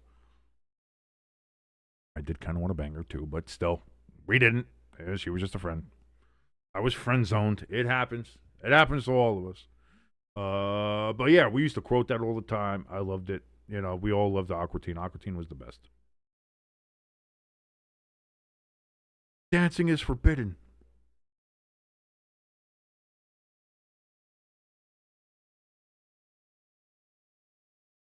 Kenneth in the chat says maybe the Bucs quarterback, Baker Mayfield, there is hurt for a while with his shoulders. Could be, Kenneth. Could be.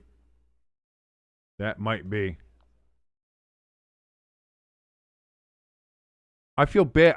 ELS was trying to do trivia after we had missed a bunch of it, and then I had missed the trivia question. He's upset. I'm sorry, ELS. Don't be mad. Don't be mad at us, ELS.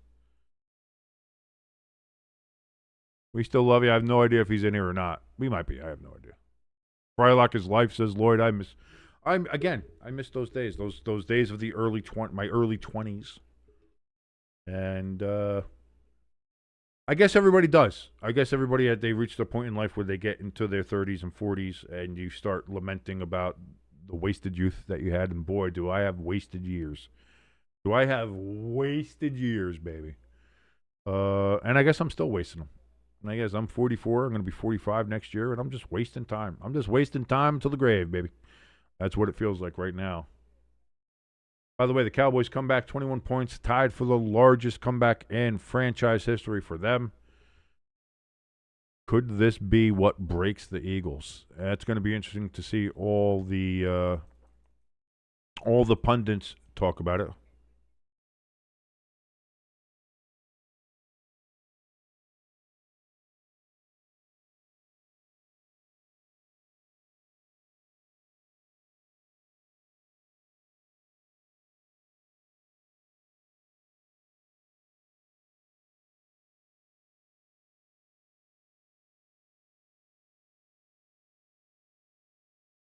Oh yeah, what was that one? The Battle Angel or whatever the fuck they called that, or yeah. That one was weird. That one was a weird one. Obviously, Venture Brothers. Venture Brothers is another one to talk about. What was the one? What was the Alexander the Great show? It was like an Alexander the Great anime that they made. That one was interesting. It was weird, but it kind of was like had that Aeon Flux kind of vibe to it. They had that one on there for a while. Like I said, I remember Big O. Big O was cool. You know, big giant robots. Japanese anime about big giant robots. Always gonna get me. That's always it. You're speaking to my heart with that one. Always gonna get me with that.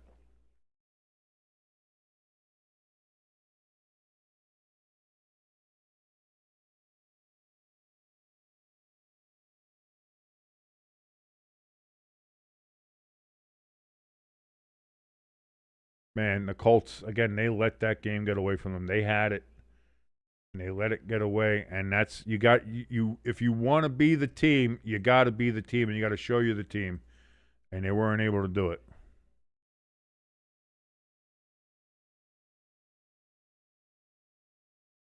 Moral Oral was a big one. I liked Moral Oral.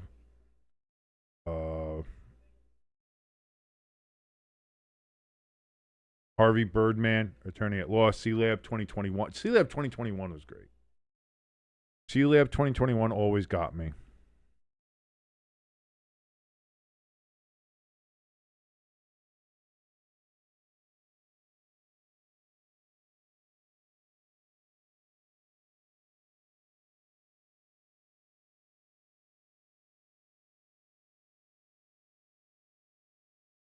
And then, of course, they had the 4 o'clock when they would do their fake infomercials.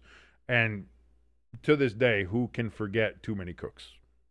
Too Many Cooks is still an absolute classic of late night, losing your mind, trippy ass television. And Adult Swim was always good for that. And again, it just feels like, unfortunately, that it feels like that's a part that's lost. Now we had, there was good parts of that, but as anything goes too long, as Two-Face often said, you either die the hero or you live long enough to see yourself become the villain. And we've seen that with a lot of things. Saturday Night Live hasn't been funny in 25 fucking years. Maybe even longer if you ask some people who watched it back in the 70s.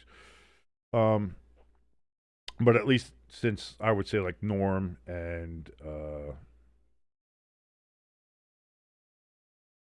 that group there, Sandler, Chris Farley, all that, Tim Meadows, Will Ferrell. I think, like, again, I'm going like 25, maybe even longer since Saturday Night Live's been watchable, since I've actually watched it. I haven't made Saturday Night Live appointment viewing in well over 25 years. Simpsons, same thing. And again, I think if you run too long, it just runs into that aspect because you keep on just running over the same thing again. Family Guy was great and ran into the same thing. Family Guy, once you get outside the first, 7, 8 seasons, it's the same thing. Same thing with The Simpsons. Once you get past season 9 is really the limit of good Simpsons television. American Dad was good for a while. But again, I haven't watched that in forever, so I don't know what to tell you. Bob's Burgers, still good.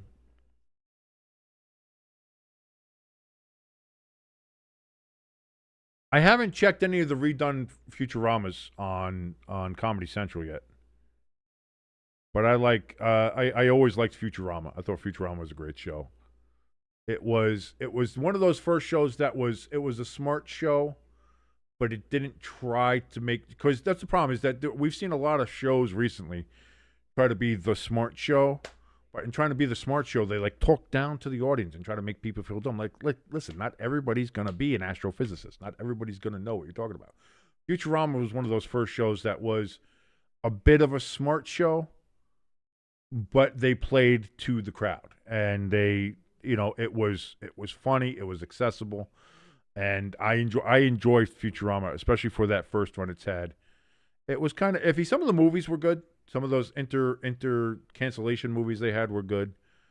But yeah, dude, I loved Futurama. I still to this day really do love Futurama, and I still there's not a day that I don't quote Bender at some point. You know, Bender is by far maybe one of the most quotable characters in TV history. I like the one. I like the. I was just mentioning the one today to Pepperjack, the one where he has to go to his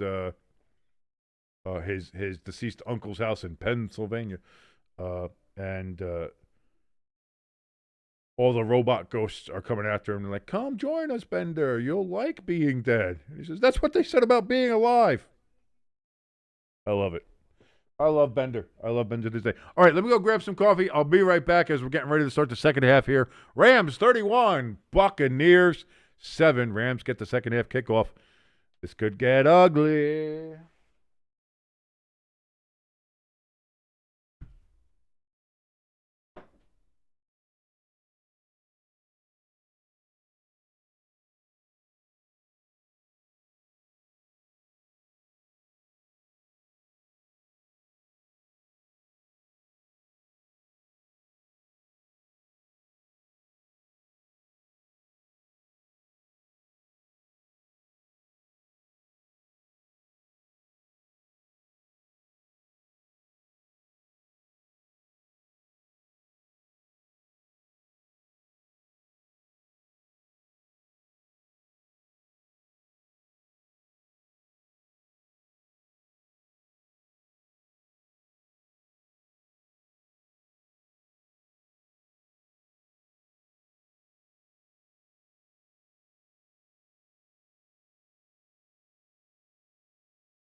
Uh-oh. Looks like Teddy Bridgewater taking some snaps there on the sideline for the Buccaneers.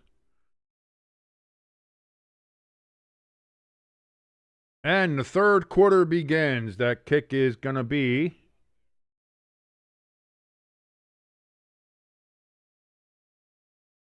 What happened? Go out of bounds? Oh, no, it didn't land before the 20. So that is going to be basically an illegal procedure.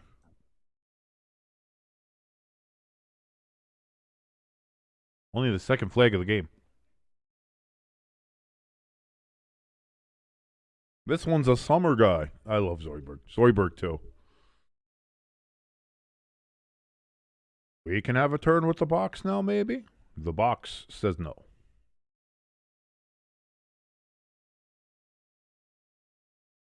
So here we go. 15 minutes. No time elapsed. Rams, 1st and 10 from the 40. That's going to be a handoff to Williams. And Williams is going to get all the way up to the 47-yard line. 2nd and 3.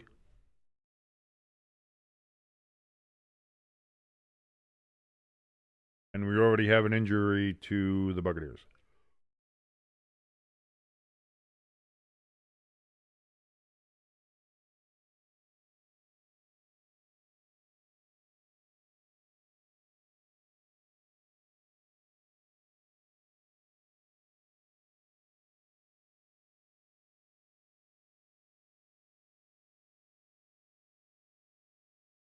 The Buccaneers have officially listed Baker Mayfield as doubtful to return with a left shoulder injury. Teddy Bridgewater is going to be in officially for the second half. So Baker Mayfield is out.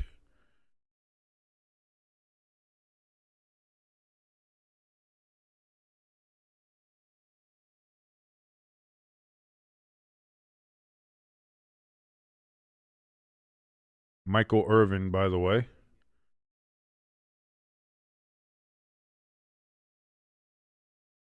Coked out of his brain, losing his mind in an AT&T skybox after the Cowboys beat the Eagles.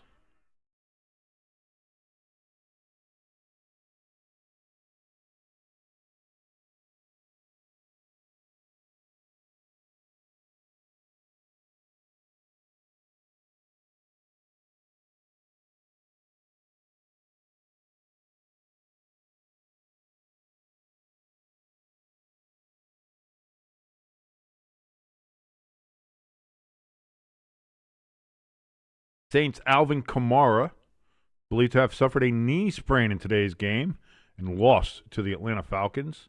Per Ian Rappaport, he'll have an MRI to determine the full extent of his injury, but the hope is that he's avoided a major injury.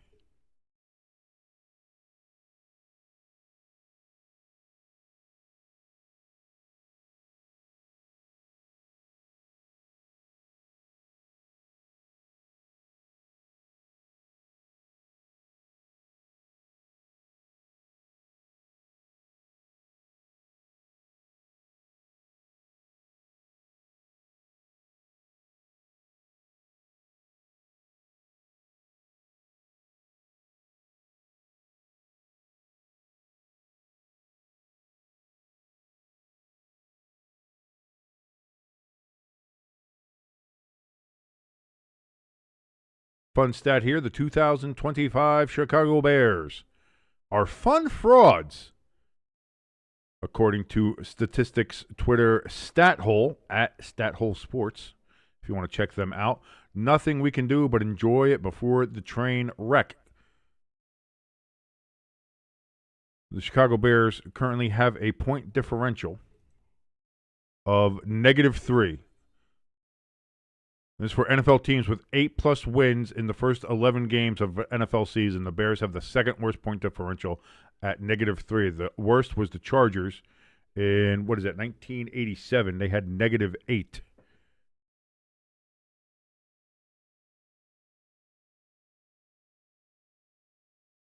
So maybe it's not, hey, listen, however you win is however you win.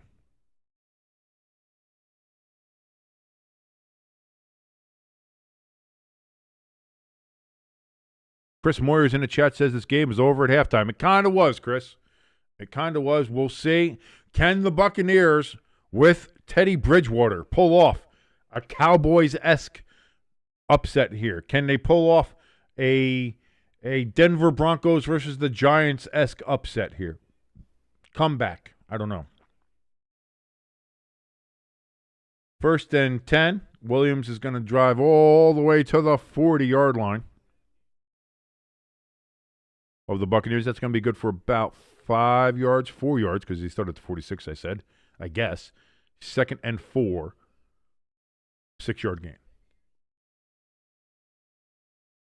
So we'll see what happens here, Chris. We'll see what happens. Again, it might be good just to watch what good football's like, and right now there might not be better football to watch than the Los Angeles Rams as it stands right now in the NFL. 2nd and 4, Stafford back, looks, throws. That's going to be, it was in Devontae Adams' hands, and he dropped it. 3rd and 4. He had to climb the ladder to get it, but it hit him in the hands. You got to catch it, Devontae. Those are the rules. I don't make the rules. I just enforce them. They call me the enforcer. No, they don't. That's a different YouTube channel with a bunch of weirdos fucking jerking each other off over war stories.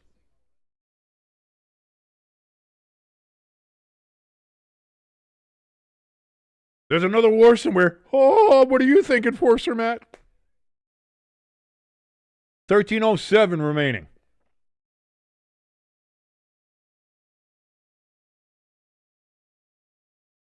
Stafford, snap, quick throw. That's going to be incomplete, but we have a flag down. We have a flag down, just the 3rd flag of the game, and it's going to be illegal motion on the Rams. Illegal formation. Penalties declined. 4th down.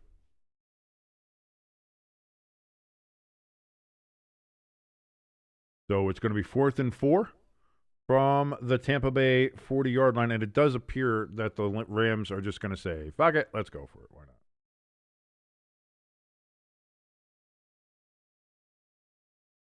not?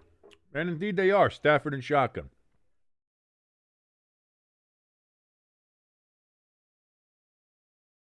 Takes the snap, does Stafford. He's going to roll out to his right. He started to fall, just throws the ball away. Incomplete, turnover on downs. And the Buccaneers take over at their own 40-yard line. So decent field position there for the Buccaneers. As Teddy Bridgewater comes on to the field, to try to lead these Tampa Bay Buccaneers, these pirates among men,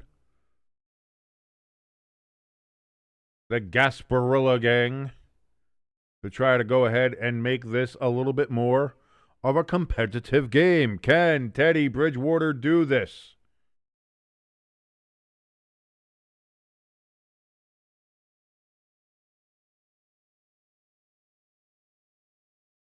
Oh, they're going to call intentional grounding on Stafford.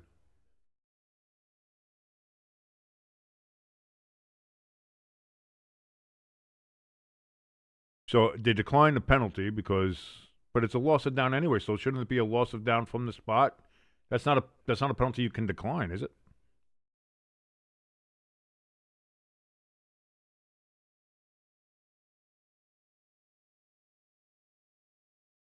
Yeah, that's the thing.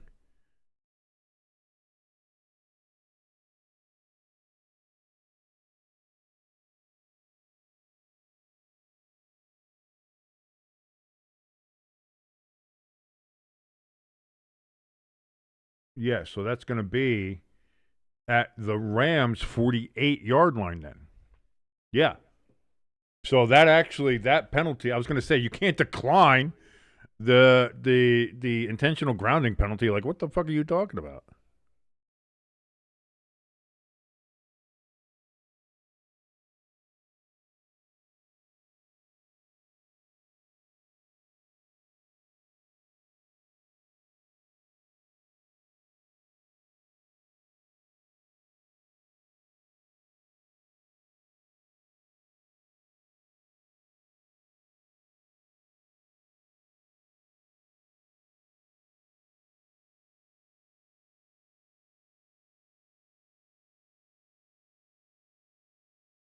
So here we go, 1st and 10. Teddy Bridgewater hands it off.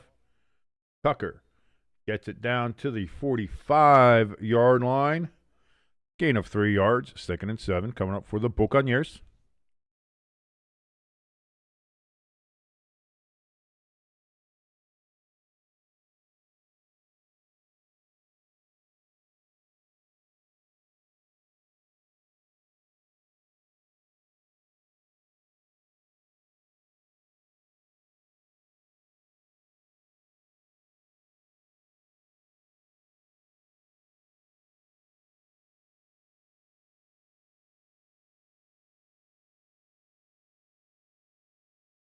Hand off to Tucker. He's going to get it down to the 40-yard line, looking at 3rd and 2 upcoming.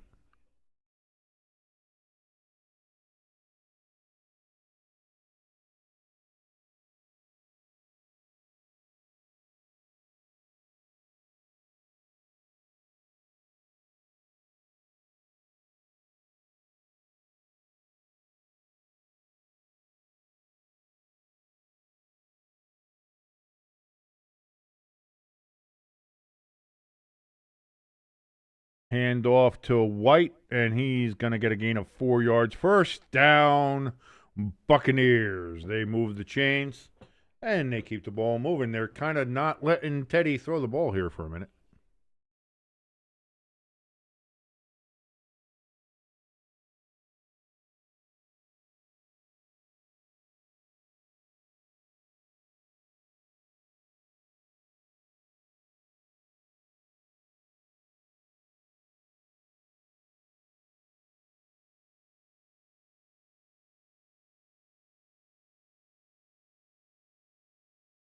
Landman.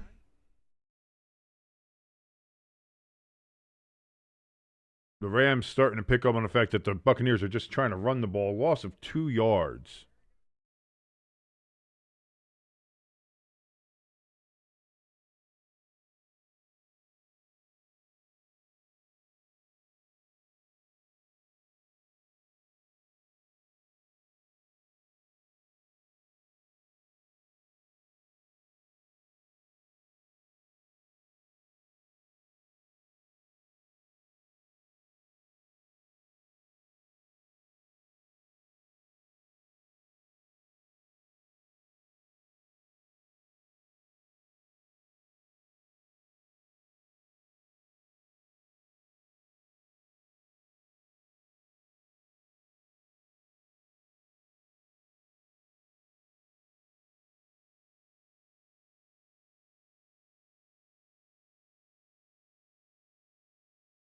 3rd and 1.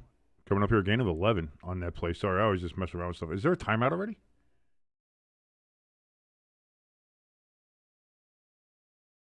Oh, McVay's going to throw a challenge here. Okay.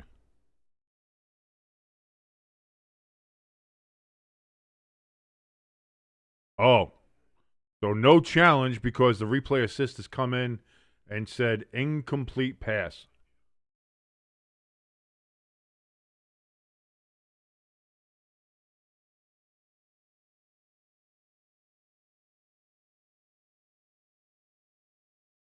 That's close. That's close.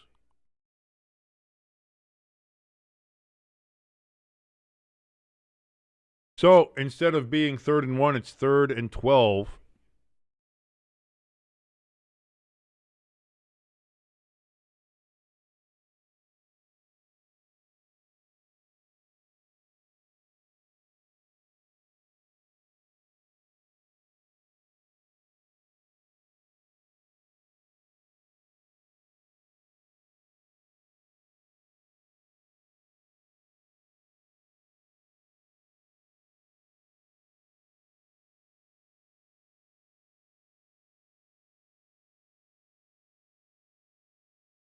Bridgewater running for his life. He's going to pull it down and run it himself.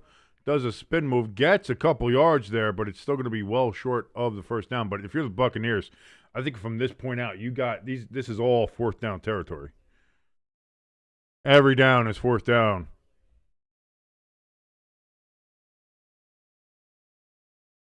It's going to be 4th and 6 from the Rams 32. Papa Jack. You doing, Papa Jack? How you looking so sexy, Papa Jack? Love you, Papa Jack. 4th and 6. Bridgewater completes it to Cade Otton down to the 20. As I couldn't even say Teddy Bridgewater. Teddy Bridgewater went to get stuff by Bridgewater. But it is a first down. 1st and 10 from the 20. For the Tampa Bay Buccaneers, as I have forgotten how to speak proper English.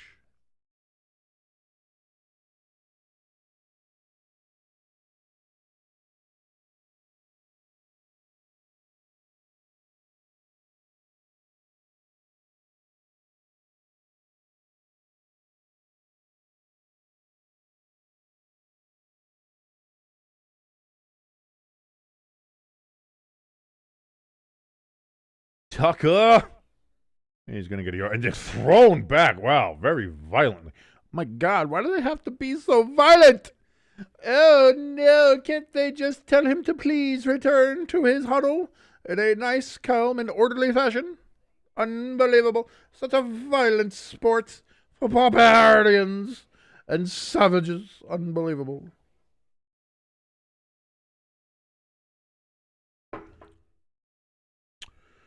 With that said, it was a 2-yard gain, though. 2nd and 8 coming up here for the Buccaneers.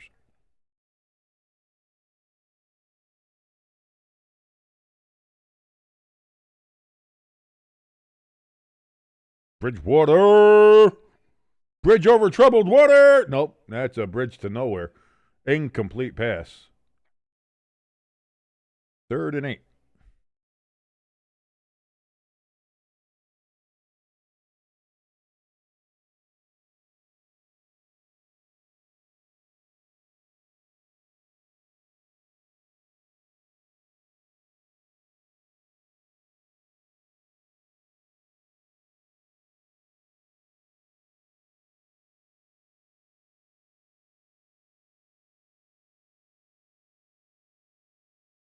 Uh-oh. Uh-oh. I know what time it is. It's time for the milk. Incomplete pass. Forbes breaks it up there. 4th and 8 for the Buccaneers. But as we said, every down is a 4th down here for the Buccaneers as they are down 31-7 here in this game. Pepper Jack grabbing herself a nice big cup of milk, as she loves every single night. She gets her nice cup of milk. Who doesn't love milk? I got to tell you, if you don't like milk, you're a communist. You're an American. We don't deal with commies around here, man. Drink milk. 4th and 8. Bridgewater in shotgun. Getting pressured. He gets shoestring sacked. And that's a turnover on downs. But too bad your ass got sacked.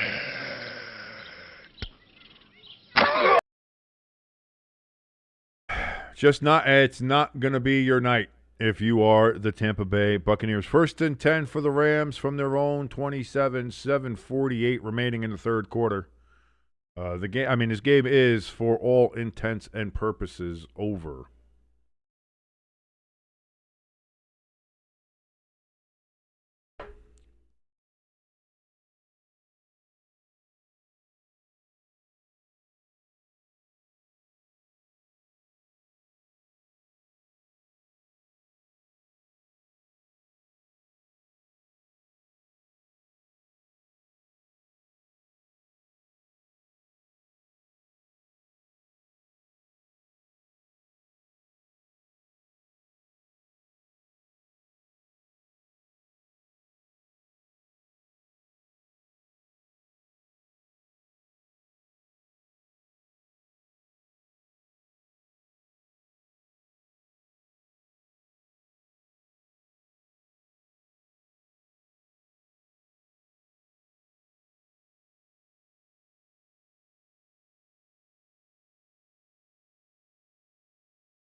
What do we got? On the stats front, it's not even fair. Stafford, 20 for 27, 3 touchdowns, 217. Baker obviously out for the rest of the game. He went 9 for 19, 1 touchdown, 2 interceptions. One really wasn't his fault, and the other one was at the end of halftime. He just chalked it up where he really kind of hurt his shoulder on the throw. Only 41 yards for Baker.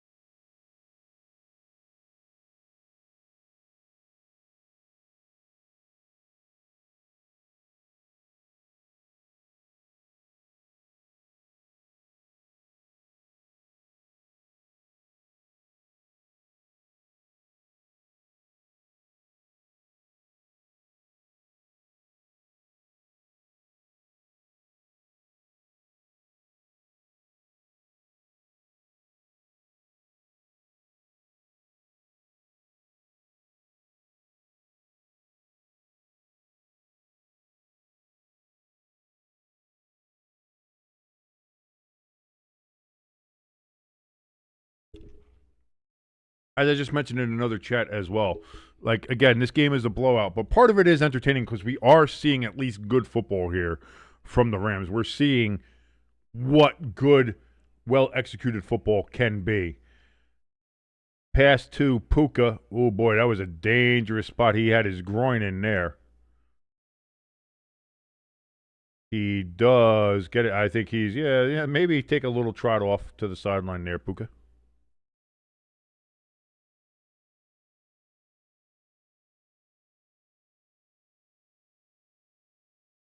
And Puka is being a little ginger coming off the field. He kind of got stuck in a splits situation. And he's, I would take a little bit of care of that.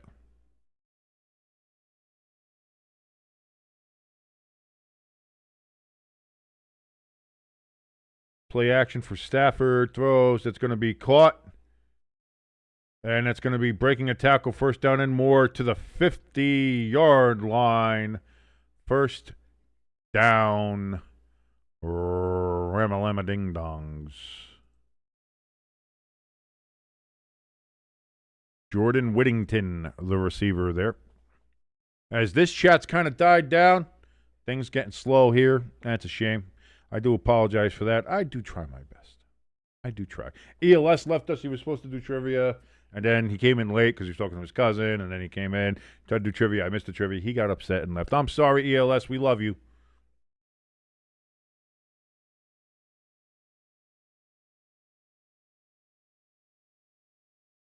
We could use trivia tonight, that is for sure. Oh, no.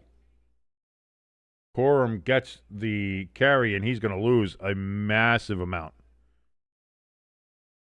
of yardage there. 5 yards, 2nd and 15 coming up there, back from the Rams' 45-yard line. Kenneth in the chat says the Rams might bring in the backups. Maybe, especially after you see that Puka one. I think if the Rams score here, whether it's a field goal or touchdown, I think if they score here, it's going to they might bring in the backups. But Eli says, what? I'm sorry, Eli, I know. I feel bad. I do feel bad.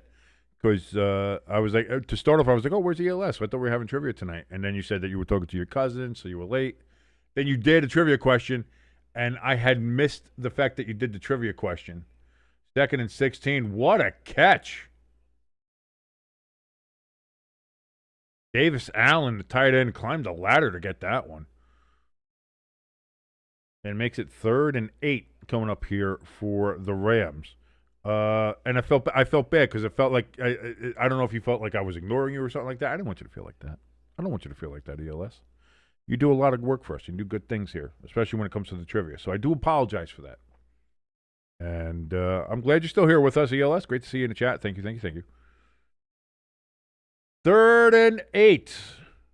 4:42 remaining in the third and counting. Stafford takes the snap. Oh, no, he gets pressure, but he gets it away, throws it to nobody in particular, incomplete, 4th and 8.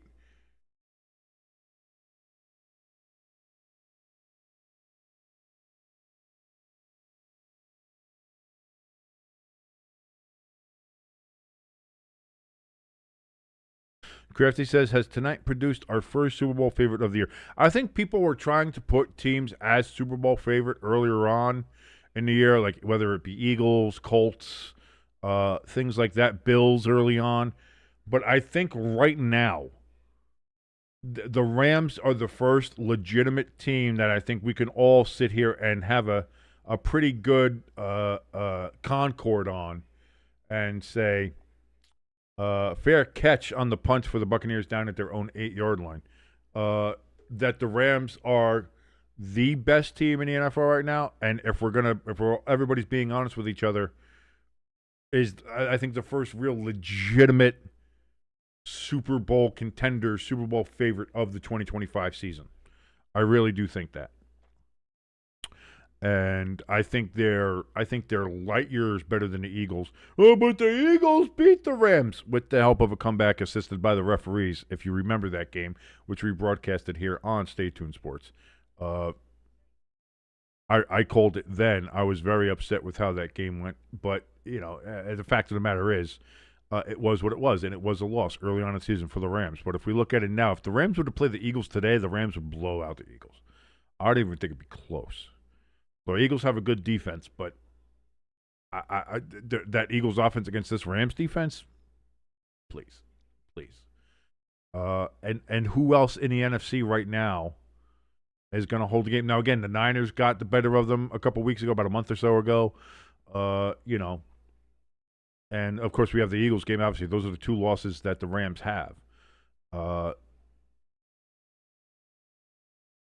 Colts almost beat them, but didn't. Again, almost only counts in horseshoes and hand grenades. We can talk about all of that as you want. Kenneth in the chat says, if the NFL has a Heisman, who wins it? Well, I mean, they kind of do with the. I mean, you could talk the MVP is probably what would be the MVP.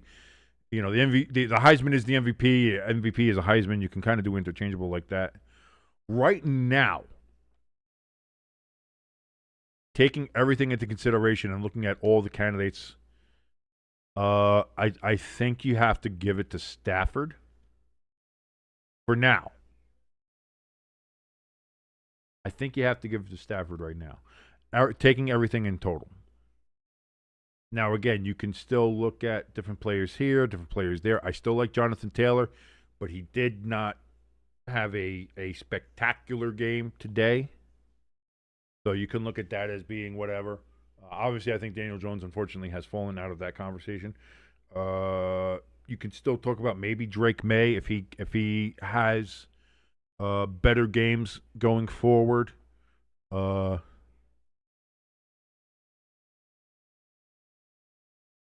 I know, unfortunately, that Josh Allen and Patrick Mahomes are still listed high on that odds list. But I don't know why. I would not put either one of them there right now. But really, like it to me, it's Stafford. Maybe if you start looking at if Jackson Smith and Jigba keeps on having the games and producing as he is, maybe you start looking at maybe a receiver can have an MVP type season there and jump in there. That'll be a real long shot though. But for now, I'd say Stafford. If I had to be honest with you, there, Kenneth. Crafty in the chat says Rams are not only leading the NFC, but arguably leading the best division in the league. And I agree. I think that, the old iron sharpens iron argument. And I think that is certainly the case there in the NFC West right now. I really do. 2nd and 6. And with the catch, it's going to be 3rd and 2. Coming up from the 16-yard line for the Buccaneers as they're trying to keep it respectable, I suppose.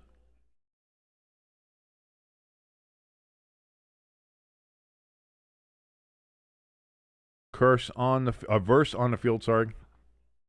And Byron Young now both on here for 3rd and 2.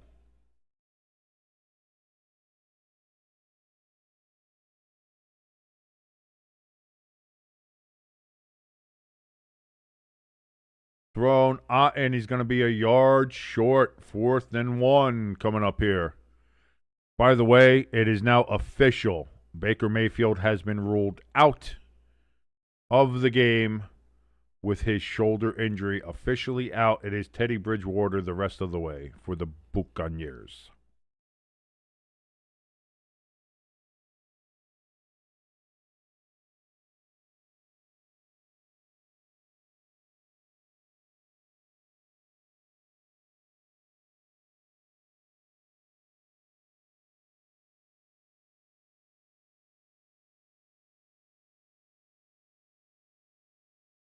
And the Buccaneers say, screw it, they're going to punt it away. They're just, I think that's as close as I know they're deep in their own end, too, so it doesn't really matter, but I think that's as big of a concession as you can see.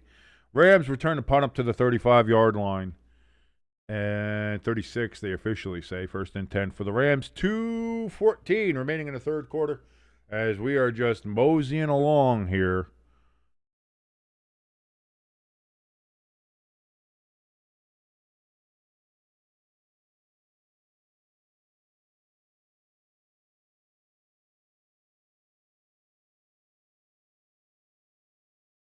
As we said, Baker officially ruled out.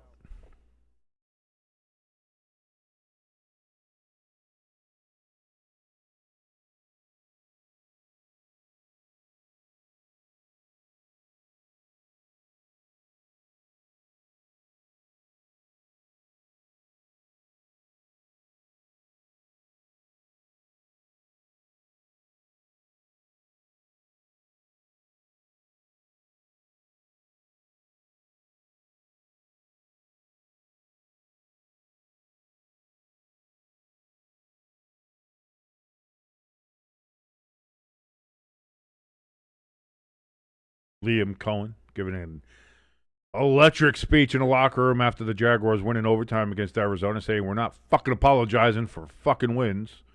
It is the NFL. However you win is how you win. That is true. I mentioned the Jackson Smith and Jigba stats there.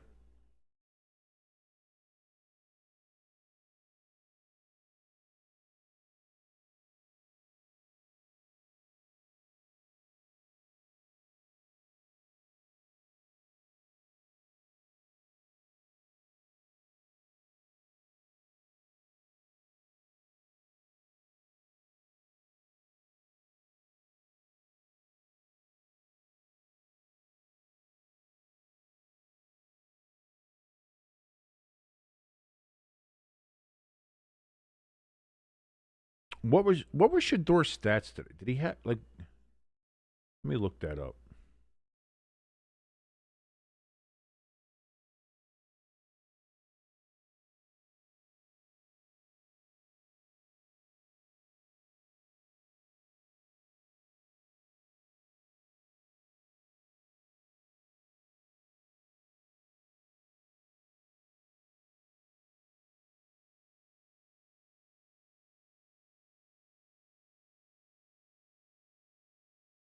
Shedeur was 11 of 20, 1 touchdown, 1 interception for 209. Okay, so that's not bad.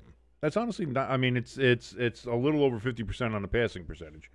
So that is what it is. Got to get better on that. But I mean, I've seen worse games from players.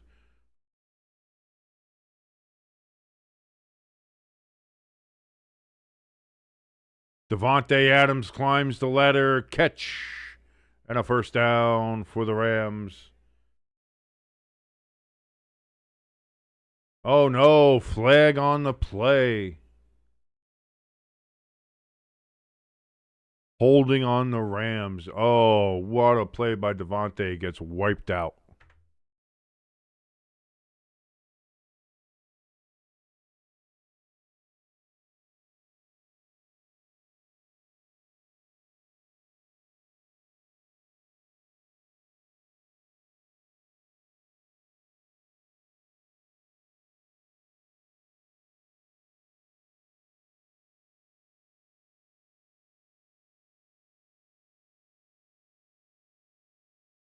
So Stafford here on 1st and 20 after the penalty.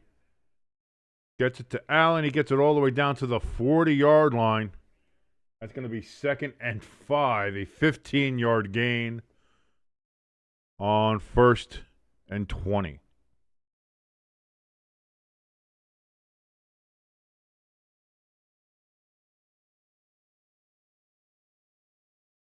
Stafford, 24 of 32, 3 touchdowns, 263 in this game so far.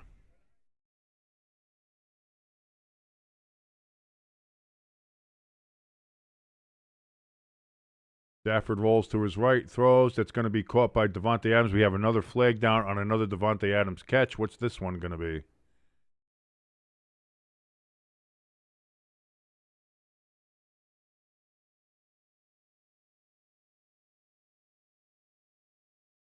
This looks like it's going to be against the Buccaneers. That penalty is declined, but we count all flags here on Stay Tuned Sports. That's why the flag counter is where it is. And it says all flags counted. It's not a penalty counter. It is a flag counter. I know, Kenneth, you're relatively new here. That is what we do. We count every flag. And since every flag is a stoppage and play, kind of a pain in the ass, we do that. This game's been good, though. This game's been good. Let's hopefully it stays that way. Sometimes these games late can get a little wonky when it comes to the officiating. So we'll see. Handoff here to Williams, and that's going to be a run all the way up to the 40. He doesn't think he was touched down. Now they do whistle it dead.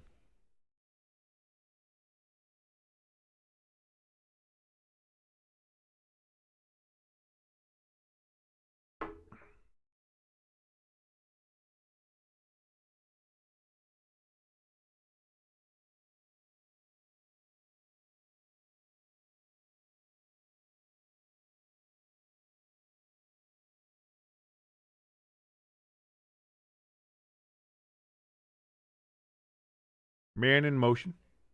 Buccaneers looked like they moved a little early. Did that who moved who? Again, just when I was giving them credit for the flags, now we're getting a bunch of them here.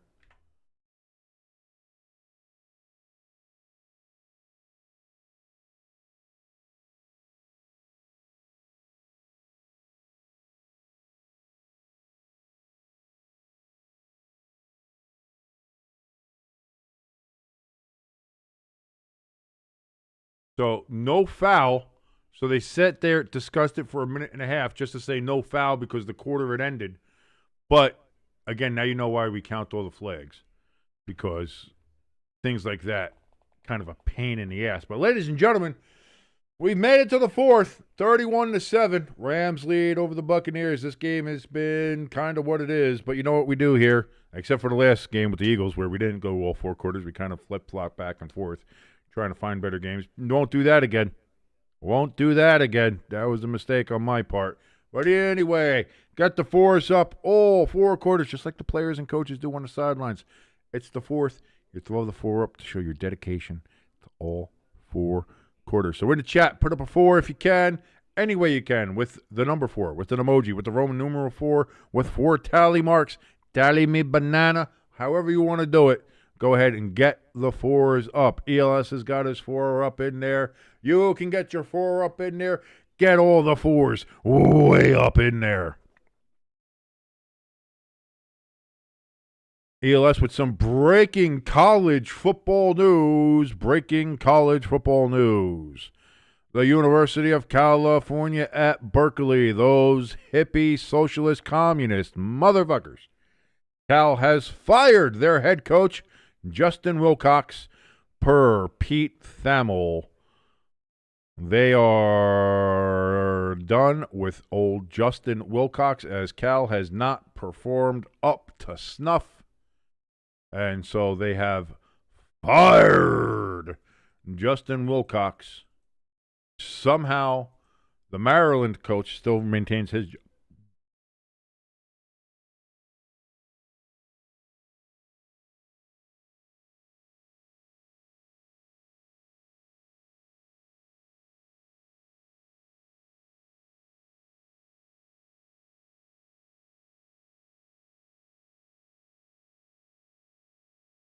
This was from actually 3 hours ago from ESPN. Cal's hiring of Ron Rivera as general manager in March signaled a potentially significant shift in how the program operated. Would a place that historically hasn't invested enough in football or set particularly high standards for on-field performance shift its approach under Rivera? It appears that is indeed what has happened. The answer came Sunday with the firing of coach Justin Wilcox. Although Wilcox has guided Cal to a third consecutive bowl appearance, the program seemingly had plateaued at 6 wins under his leadership, an awful showing against arch-rival Stanford in the game, following an open week signaled to Rivera and the Cal brass that things wouldn't be getting better under Wilcox. 2nd and 1, gain of 3, first down, Rams. He never had a winning record in conference play in the Pac-12 or in the ACC, and eclipsed 6 wins just twice in 9 seasons. Wilcox couldn't break the pattern, and Cal finally had enough. Rivera now has control over Cal's future and will spearhead the search for Wilcox's successor. Cal has pledged to increase its overall investment in the football program and to put together rosters that can compete in the wide-open ACC. Pecan's got his 4 in there. Kenneth gave us the 4 for the fourth quarter. Thank you so very much. Gain of 2 yards on first down, 2nd and 8. Coming up for the Rams. They're going to give him 3 yards, 2nd and 7 from the Tampa Bay 34-yard line. Hiring a coach that can keep Jaron Coy Stagapolete, who has said he wants to remain in Berkeley despite the inevitable transfer interest. Rivera, Cal has a rising star in that freshman quarterback and trying to keep him there. Hiring a coach who can keep JKS and other key players from the current roster will be important. Cal has also has to sell itself as a serious football program. Stanford is stabilizing under GM Andrew Luck, and as the other West Coast member of the ACC, Cal must display similar commitment to attract coaches who can take the program further than Wilcox did. So there you go. Cal, those commie bastards out at Berkeley, making a change at head coach. Oh, breaking news! Breaking news! We have 3rd and 7 here from the Rams, but this is breaking news. Just came over the wire 23 seconds ago from Ian Rapoport and from ELS in our chat. Broke it at the same time. The Raiders have fired Chip Kelly as their offensive coordinator. The Raiders have fired Chip Kelly. Chip Kelly is gone.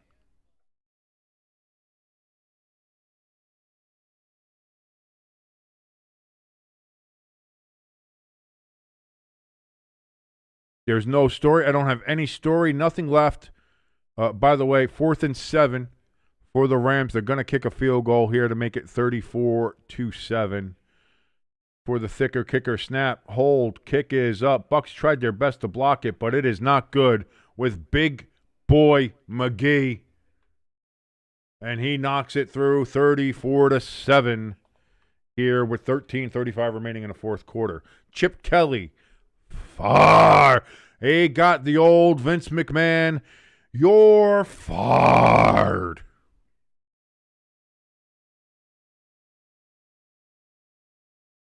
Chip Kelly, by the way, was the highest paid offensive coordinator. In fact, highest paid coordinator in general in the NFL.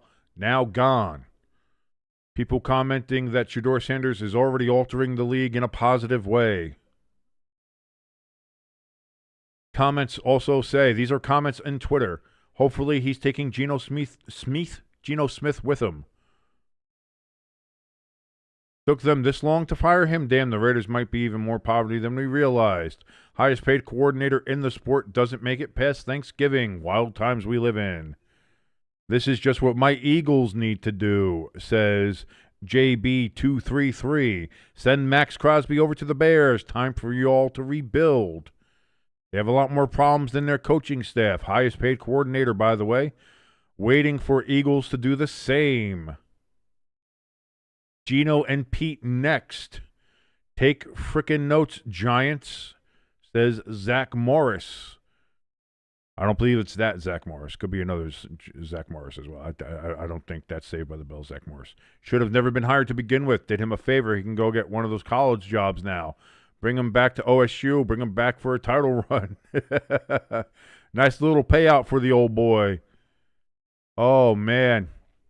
So there we go. Big news breaking out of Las Vegas. During the offseason, Las Vegas made Chip Kelly the NFL's highest paid coordinator. Now out, says Ian Rappaport. First, it was Tom McMahon, Mitt's father, from old Pat McAfee show. You know, Mitt, his father, Tom McMahon, was fired on the special teams coordinator. Now Chip Kelly is fired. Raiders just looking, maybe by Christmas, everybody else will be fired. We don't know.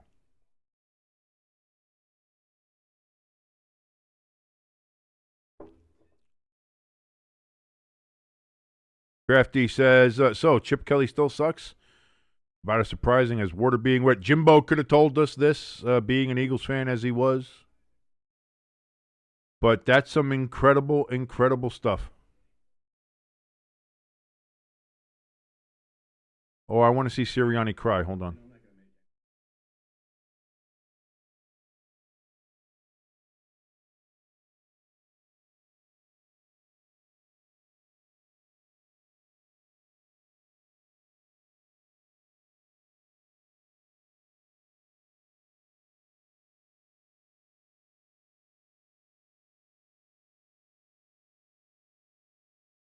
Some of the self-inflicted wounds that we had today, I'm always going to put that on me as the head coach. Eagles head coach Nick Sirianni commented in the post-game presser after their devastating, debilitating, deflating loss to the Dallas Cowboys. Crafty says the Raiders might be the worst team in the league right now. After having watched them on that Monday night against the Cowboys and seeing everything else, I don't disagree. I honestly don't disagree, and I might move them below the Titans. Like, it's close between the Raiders and Titans in the booty cheeks. Teddy Bridgewater throws. Incomplete. Goes to the feet of his receiver. 2nd and 10. If we could jump over and take a look at the Booty Cheeks 5 here. As you see, the top 10 for right now. I think that's going to change. I think even with the Patriots winning, like I think I might have to put the Rams above them. I don't think that's a question at this point. But let's take a look at the Booty Cheeks. Again, I had the Raiders all the way down to 31 after that game against that. I honestly think the Giants are going to move up. I do. I think the Giants are going to move up. Again, they lost, but they look okay. But the Raiders might be the worst team. Oh, I still have the music going. Look at that. Oh, I'm going to get that out of there. I do think the Raiders are bad. I agree with you on that one, Crafty. So we'll see. The Raiders might be going to hell. The Raiders might be going to hell. And the Titans, because, again, we expected the Titans not to be great. The Raiders, I thought, would be a little bit more stable, and kind of that's why they got Pete Carroll. I was like, they're not going to be great, but they'll be stabilizing. It'll be a stabilizing force. That has not happened. That has not happened. So we'll see.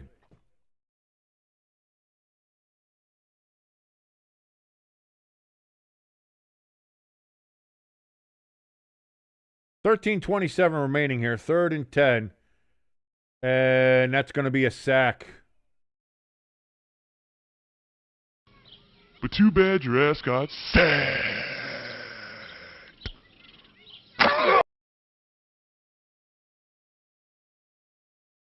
Oh, never mind. Take that sack back. There's a penalty on the Rams. Defensive holding on Wallace. So that's a 5-yard penalty and an automatic first down.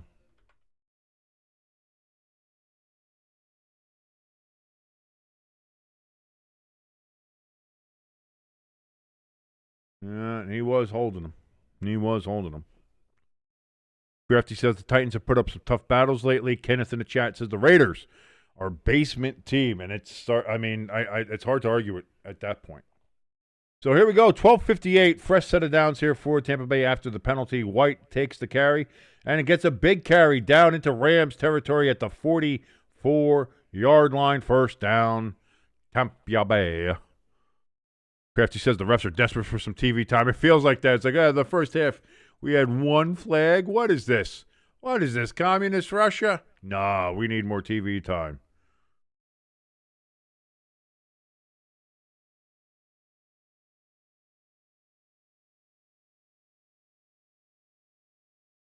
First and 10. Teddy Bridgewater running for his life. We've got a flag in the area of holding. Teddy's just going to throw that away. Looks like we got the 9th penalty here. And it is indeed holding on the Tampa Bay Buccaneers. Move that 10 yards back. First and 20. Coming up here.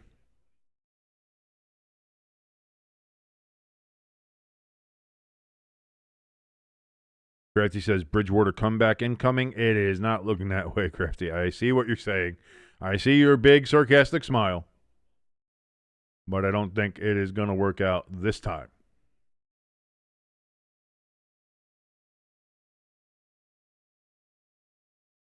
So big news out of Vegas today. Chip Kelly fired as the offensive coordinator.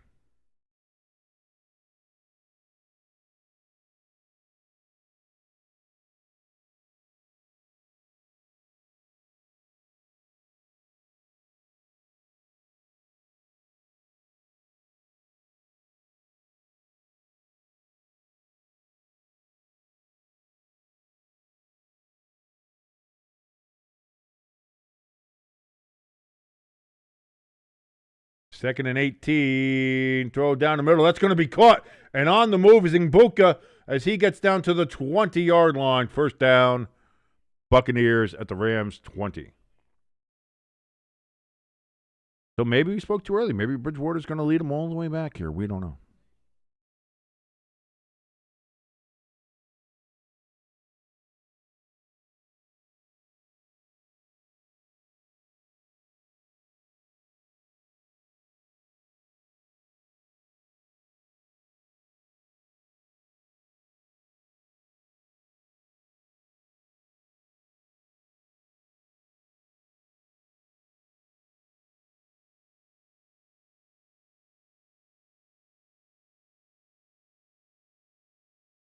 First and 10, that was out of bounds. Tucker caught it, but it was well out of bounds.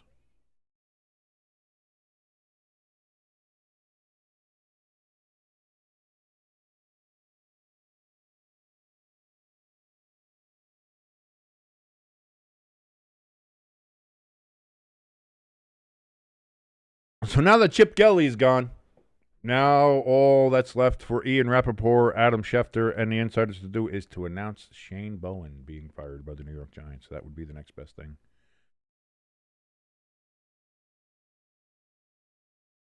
Green pass to Tez Johnson. That's going to gain about 4 yards. 3rd and 6 upcoming.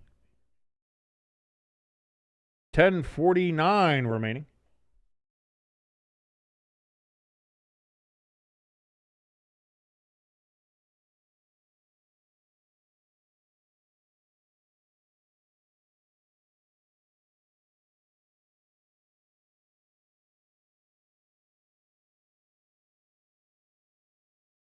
Oh, won't you take me home tonight? Whoa, I'm singing songs 'cause it's just boring. Buccaneers on a long, sustained drive here. Kept alive by a couple of Rams penalties here. That's going to be 4th and about 3 upcoming here for the Buccaneers. Clearly, you got to go for it. I mean, what else are we doing? Like, what are we doing here?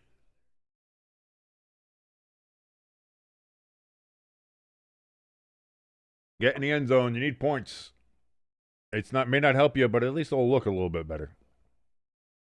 And hey, you'll only be down 20 at that point. So only down 3 touchdowns, 3 possessions. That's not bad. That's not bad. I mean, it's bad, but it's not as bad as it could be.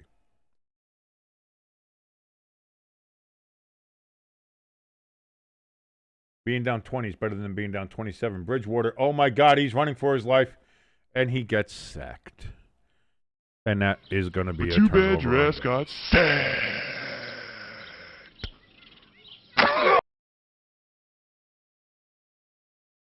And with 9:32, the Rams take over at their own 25-yard line on that sack. So, Crafty, as far as your question, Bridgewater comeback incoming. Be a negative, Chief. It's going to be a negative-arino.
We're just still hanging out here. By the way, if you want to help us out, you can do so for free if you hit that like button. Again, if you like what you're watching, and I don't know why you would, because we're kind of boring here now. I know, understand. You're watching me. It's like, why are you watching this fat bearded asshole talk about football, or not talk about football? As we're sitting here on a very boring Sunday night blowout game, Rams 34, Buccaneers 7.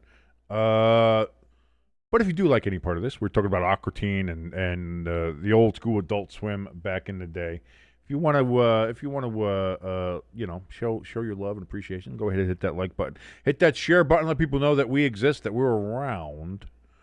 You can do that as well. And then, of course, if you're here and have not subscribed before, please go ahead and hit that subscribe button. And that notification bell helps us out tremendously as we're on the road to 1,000 subscribers to hopefully be monetized here on the great and wonderful platform known as YouTube. Also, if you want to help out directly, we have a link for our donation station and our merch store in the top of the chat and in the description below this video. Forum gets the carry on first down, gets about a yard. 2nd and 9 upcoming.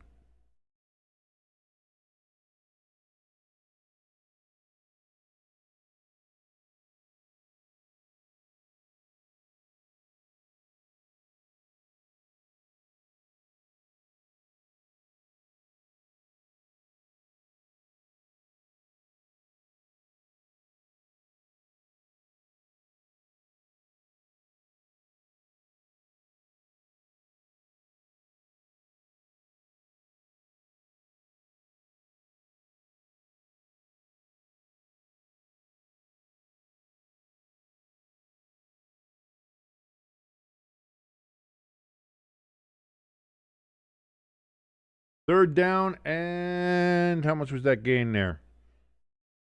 By Puka, only a yard. 3rd and 8 upcoming.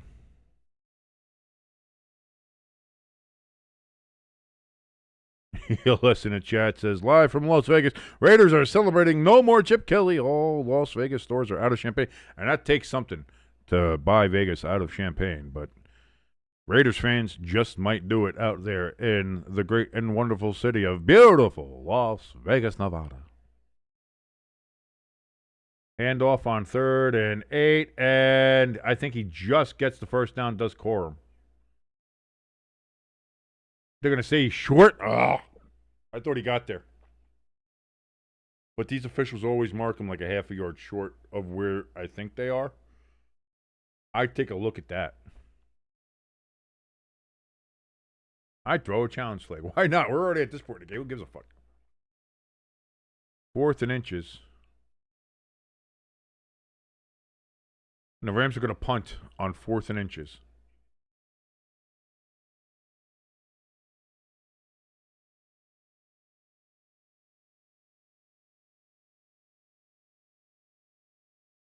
Could have just run the game out. And that kick goes way the hell out of bounds. That's going to be good field position there for the Buccaneers. Bit of a shanky punt there.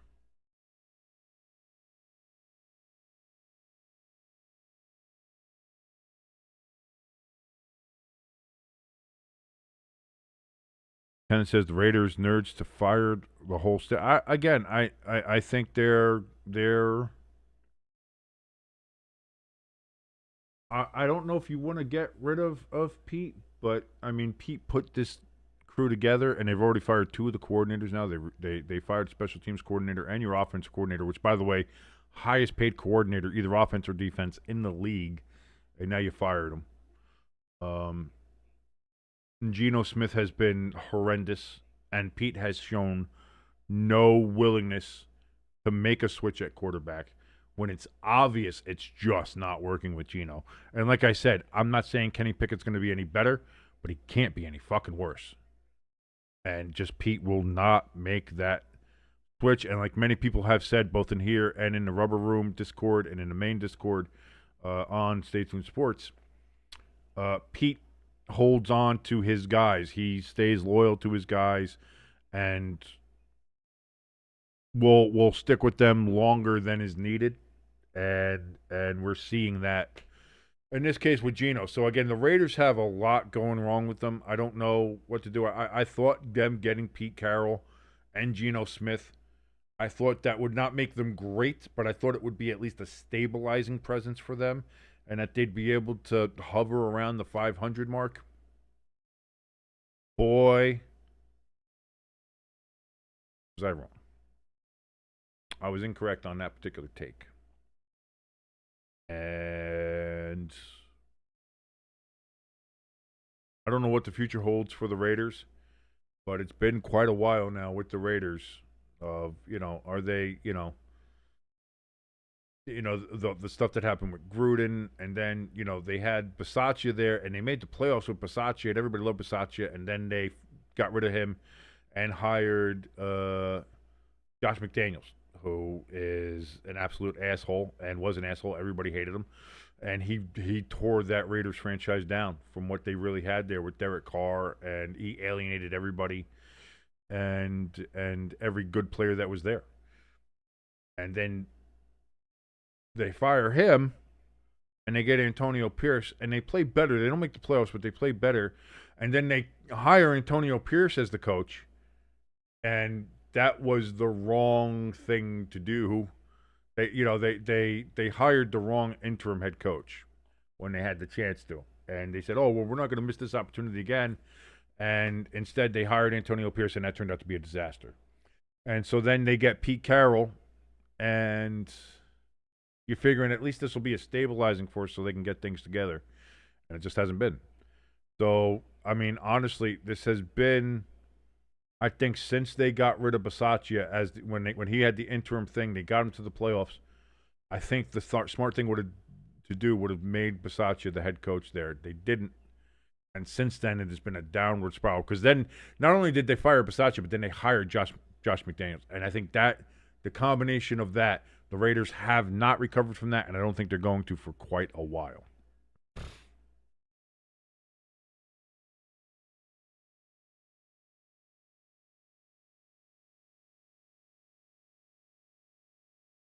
Bridgewater running for his life again. He just chucks that up. Almost intercepted. Incomplete pass. Boy.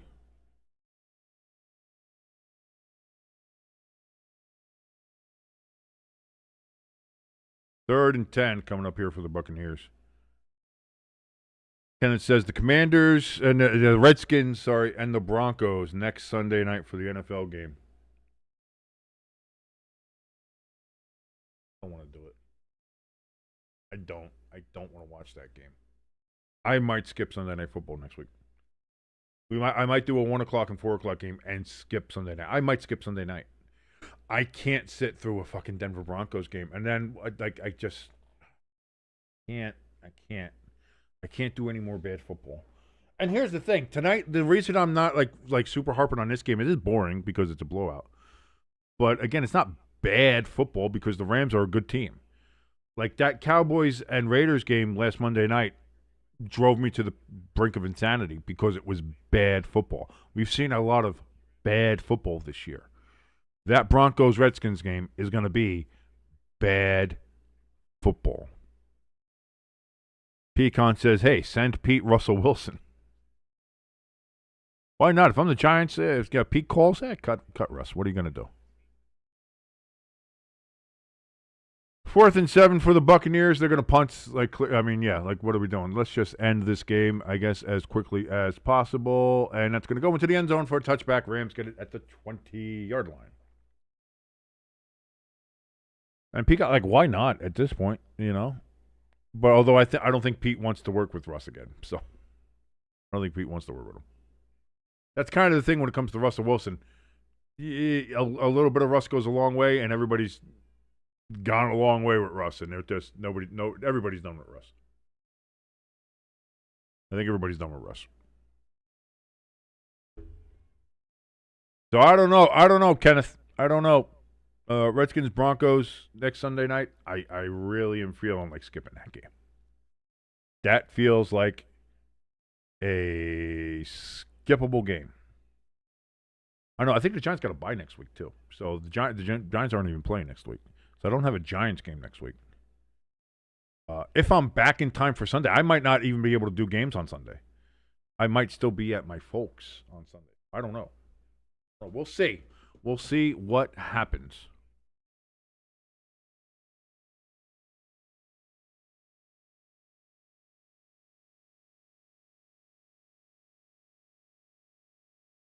Breaking news from the world of baseball, in case you're very interested in that. I'm not, but it is breaking news, and it does involve a local team for me. Anyway, the New York Mets and the Texas Rangers are finalizing a trade that would send second baseman Marcus Semien to the Mets and outfielder Brandon Nimmo to the Rangers. So it would be a Marcus Semien, second baseman for the Rangers, sent to the Mets, and outfielder Brandon Nimmo from the Mets to the Rangers. Mets looking to make some moves here in the offseason.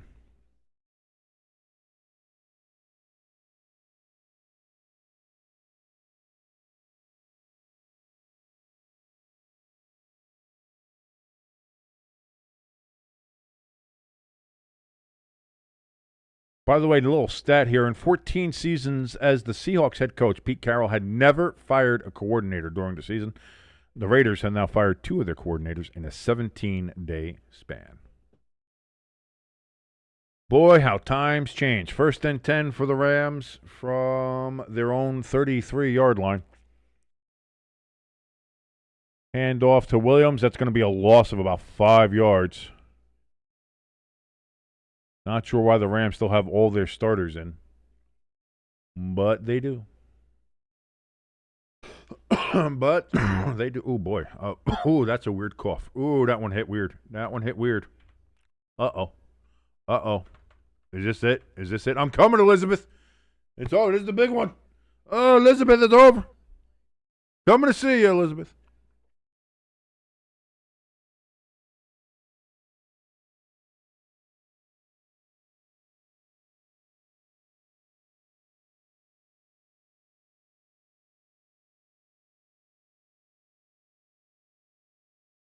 Second and 15 after the 5-yard loss Williams gains a lot of that yardage back. It's going to be third and manageable here for the Rams with 2:48, 47, 46 remaining. Good thing just the clock running down.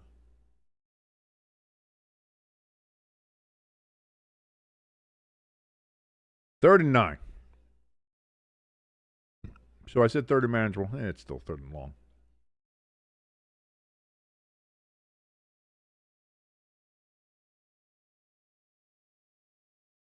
But the result of this play should get us to the 2-minute warning, one way or the other.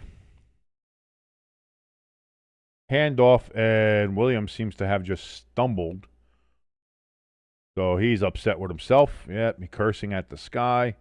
And that's going to be fourth down for the Rams, but it will be the 2-minute warning here at SoFi Stadium.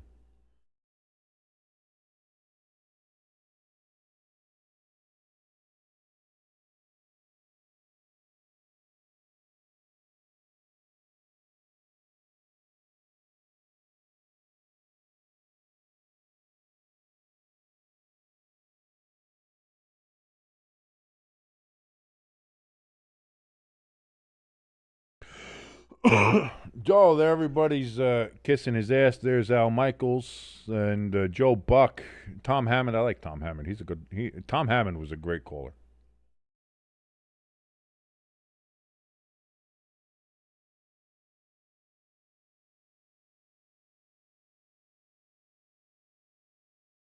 Oh, they got a big cake. Oh, who's the kind of nerdy production assistant there? How you doing? King, she's not pretty. Well, she's pretty enough. I think that's what you have to realize. Just because you're not pretty doesn't mean you're not pretty enough. That's a life lesson from King for you, ladies and gentlemen. Soak that in. Lock that away right there. Good piece of knowledge to have. After the 2-minute warning, punt is away. The Buccaneers get it. 1:47 remaining on the clock. First and 10 for the Buccaneers from the 29-yard line.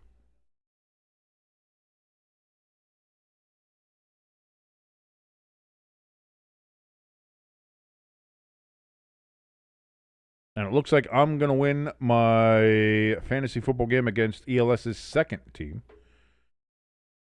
in our fantasy league. And that's going to, for a team that got an F grade in the draft, my East Pennsylvania coal miners are fairly good. You know what I mean? I'm just going to say that. My East Pennsylvania coal miners are about to be 8-4. I'll run for about 3 yards for the Buccaneers. That's going to be 2nd and 7 upcoming from the 32 as the clock continues to run.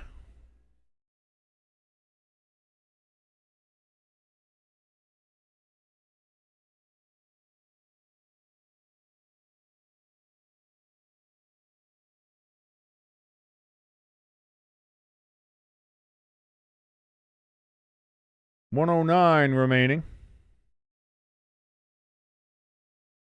It's going to be a handoff for no gain. Third down coming up here.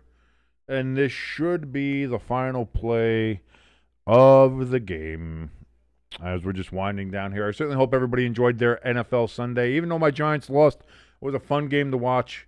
Jameis played well. He played Jameis ball, and it was a fun game, even though we lost to the Lions in overtime. Because Shane Bowen is a terrible defensive coordinator. Fun. I had fun. That Cowboys-Eagles game was fun. Wish I would have stuck with it a little bit longer again. That's why you don't switch. And I've learned my lesson tonight. You do that. And although this game was boring, we did watch the Rams really showcase themselves as being the best NFL team in the league. And there it is. It is over. The Rams, 34. The Buccaneers, 7, as Baker Mayfield was injured with the last throw of the second half. He was injured a little bit earlier before that, but it seems like he really hurt himself there towards the end, unfortunately, for the Buccaneers. And that's just unfortunately where it stands. So the Rams, 34-7, Kenneth says, good night, all my friends. See ya on the next stream, and that'll be tomorrow night for Monday Night Football, the Panthers versus the 49ers. Again, I certainly hope everybody had a great night.